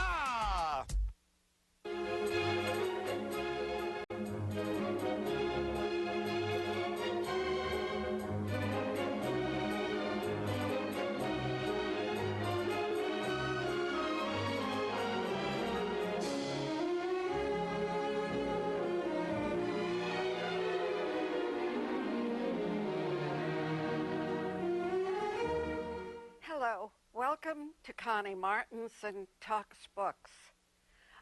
No life runs smoothly, and especially if you are taking a young boy out of a world he knows into a world without his parents, without anything to rely on, sort of accept himself with grandparents he never knew. Well, that's one of the first acts in this book. It's by my guest, Alex Espinoza. The book is called The 5 Acts of Diego Leon, and it's published by Random House. Welcome, Alex. Thank you for having me. It's great My to be here. pleasure. Thank you for letting me read this book. I have to say, it is not, one follows the life of Diego Leon. Mother is from a better family. Mm-hmm. Father has gone off with the revolutionaries in Mexico. The year is what? The book starts off in 1911 when Diego is a young boy, and the first memory that he has is of his father going off to join a group of revolutionaries that have passed through the fictional town of San Antonio de la Fe in Michoacan. And with his father gone, and there's no food in the family, he really becomes almost like the grown-up in the family for his mother. He is his mother's whole life, and he becomes ill. It is the era of the plague or the flu. She gets it, and she dies, but he survives. But he's got an interesting great aunt. Yeah, he finds solace in music and in dancing and in performing. Particularly his father's aunt, his tia Elva, teaches him the stories and the traditions of his ancestors, the Purepecha, because Diego is part Purepecha, and the Purepecha in the indigenous population of that area. Are you? I am. You are too. I'm part Purepecha, yeah. And actually the book itself came about when I was doing research for my first novel, and I actually took a tour with a local tour guide who took me around some of the villages around the area of Pátzcuaro, and I actually had an opportunity to meet a mask maker, a carver, and they sort of introduced me to the notion of the way in which the Purepecha believe in the fact that we wear masks, that we're never showing our true face. And so that was where sort of Diego came about. The inspiration for him was when I was doing research for my first book. And the kids, as he is playing a part of an old man, make fun of him. They do. And he is a kid who, he just wants to sing and dance and be loved. Exactly. Yeah. And he's craving, I think he's craving more than anything the attention that, that his father's left and his mother, has unfortunately passed away. And so more than anything, he's craving the attention and the love of someone, of parents. And I think he gets that through performing, through those first opportunities that he has to get up in front of an audience and sing and make them feel better and sort of make them forget a little bit about the horrible circumstances that they're living in. His father returns from war or from this revolution. And one of the things one does get from your book is that the more the revolution, the more the revolution. Exactly. Yeah. Exactly. Yeah, and the book is all about the way in which history consistently repeats itself. How the experiences that Diego has later on in the book when he's in Morelia are a direct result of what happened in the revolution years ago. And then his sort of, ending up in Hollywood at the time that he does, the film industry at that point is undergoing yet another, there's another revolution there. It's the revolution of sound. And so Diego comes in at a moment when things are transitioning. And the book is all about this individual caught in these moments of transition. And his father, having come back, says, I want you to go live with your grandparents. Mm-hmm. And he gets put on the train, and he goes to Morelia. Correct. And his grandmother wants nothing to do with this product of her daughter with this farmer. This Right. is nothing. Right. And says to him, no, you can't call me grandmother. I'm Donald, what? Doña Julia. Yeah. But the grandfather, who is a dear man, says, you can call me grandfather. And he becomes, in a way, a father image to Diego. They even change his name at that point, and he becomes Diego Sanchez. Sanchez. Yeah. Yeah. Yeah, and no, his grandfather sort of takes this opportunity to sort of like do a little bit of a sort of My Fair Lady Pygmalion sort of thing with Diego, in that he wants to reinvent him. He says if we educate him, if we create for him another identity where we tell people that our daughter didn't move in with this, didn't leave us for this peasant.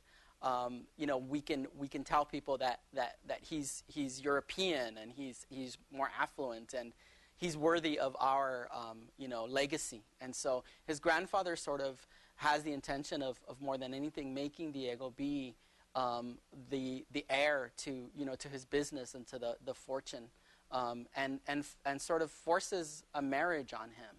And Diego at that point starts to realize that his interests are elsewhere. While he's there, though, they send him to their friend Carolina, who says, you have talent. You can be a star, and teaches him singing and speaking. And she has a son named Javier. And Javier wants no part of being on stage or any of that, but he does love our friend Diego. Yes.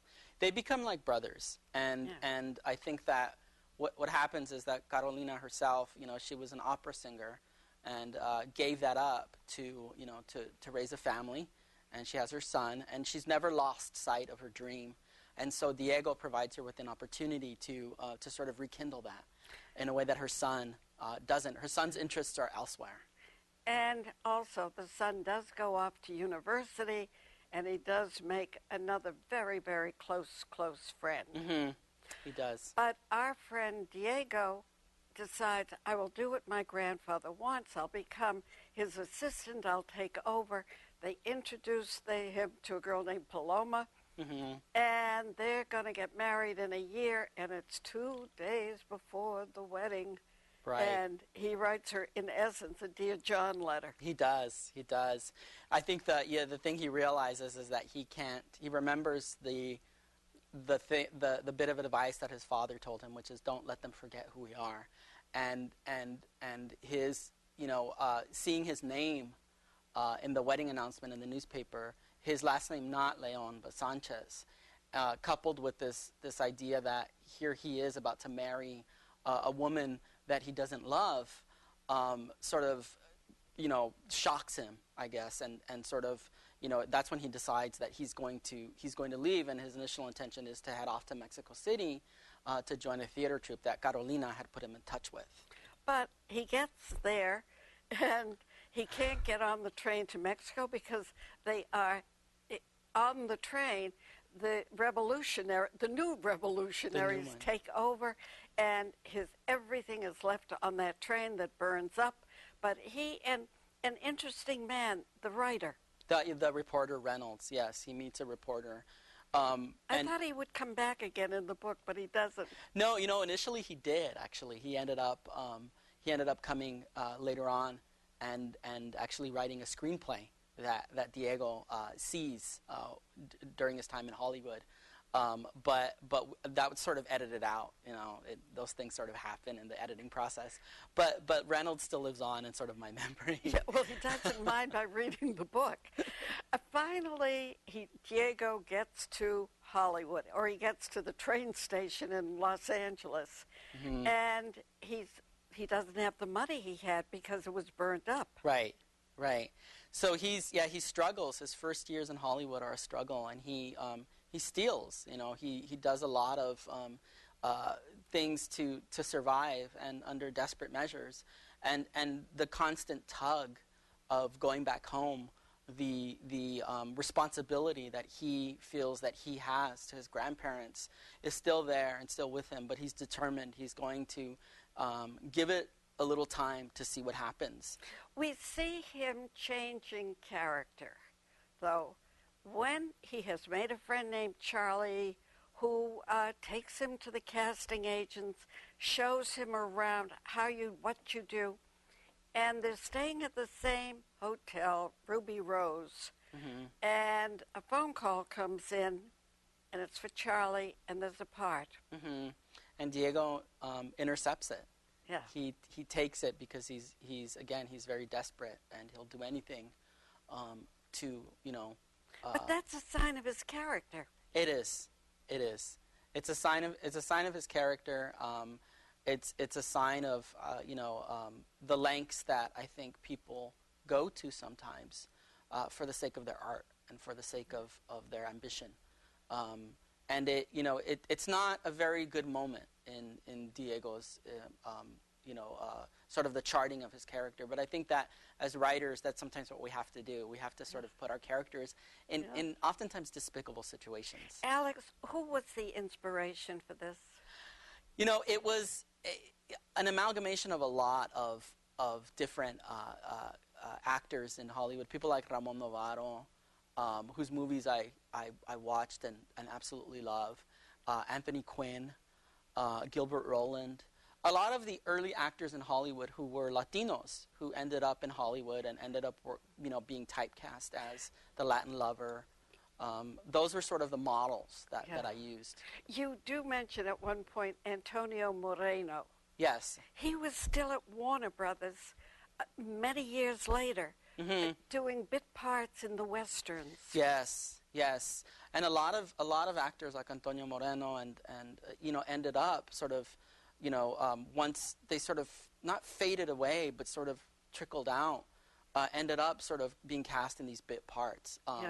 When things started to change again, right before the war, a lot of these actors found themselves being pushed out by bigger names. And so the film industry is constantly, evolving and reinventing itself. And what do you do with characters, with individuals who are in that and who are really trying to make a go of it in an industry that's constantly changing on them? How do you keep up? Yeah, because Diego has made friends with a young woman who is she's a dresser on the set. Yeah, she's a makeup artist, and Fiona is she was a complicated character. She's one of those individuals who's a sort of reluctant participant in the Hollywood industry. She sort of is a makeup girl, and she knows everything that's going on. It's sort of my homage to the sort of the studio girl that sort of is in everybody's business. Yeah. But Fiona herself is, not quite there. She knows but doesn't know enough, and she ends up realizing she's not above the line, as they say. Right.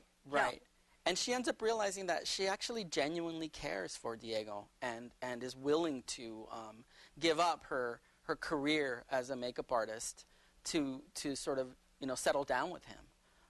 But Diego's interests are elsewhere, and he doesn't. Well, his interests are, I want to be a star at any price. At any price, yeah. And it's a studio called Frontier. Well, that could have been Paramount. It could have been a lot of other studios. And at the top of Frontier is a handsome, young, successful homosexual named Billy Cage. And he uses the young studs, as you used to hear about heads of studio using the starlets. Right, exactly. Yeah, and William Cage was, he's my sort of, I sort of modeled him somewhat after Irving Thalberg of MGM, and the sort of, the intelligence, the charisma, the wit, the charm. And William Cage himself is deeply in the closet and is really, really, one of those individuals who's duplicitous. He sort of does care for Diego, but ultimately only cares about, what his job is at the studio, and it's to keep it afloat at any cost. So he's not a horrible person, but he's also not a great person. But the point is, he sets who he is. Right. He lets Diego know. And Diego wants to get in and have him owe him. And in a way, he does it. And there is a great scene where Cage says to him, "What makes you think you're going to be a star? You don't have it, as far as I can see. Right. You're good at what you're doing, but you're a B level." Right. And Diego gets angry and speaks out. And then finally, they do have a rapprochement at that point. But there's always an All About Eve coming up in the background. Yeah, and Diego sort of at one point realizes that he's, the story never is quite written the way he thought it was going to be. Things end up sort of becoming a little more complicated than that, and he realizes that he's in over his head a little bit. Yeah. What was interesting is because it has happened, where they do two versions of the same screenplay, and Diego is suddenly pushed out of being English-speaking movies into Spanish-speaking. And he'll probably have a great career down south of the border. Yeah. Well, and that was actually when I was doing the research for this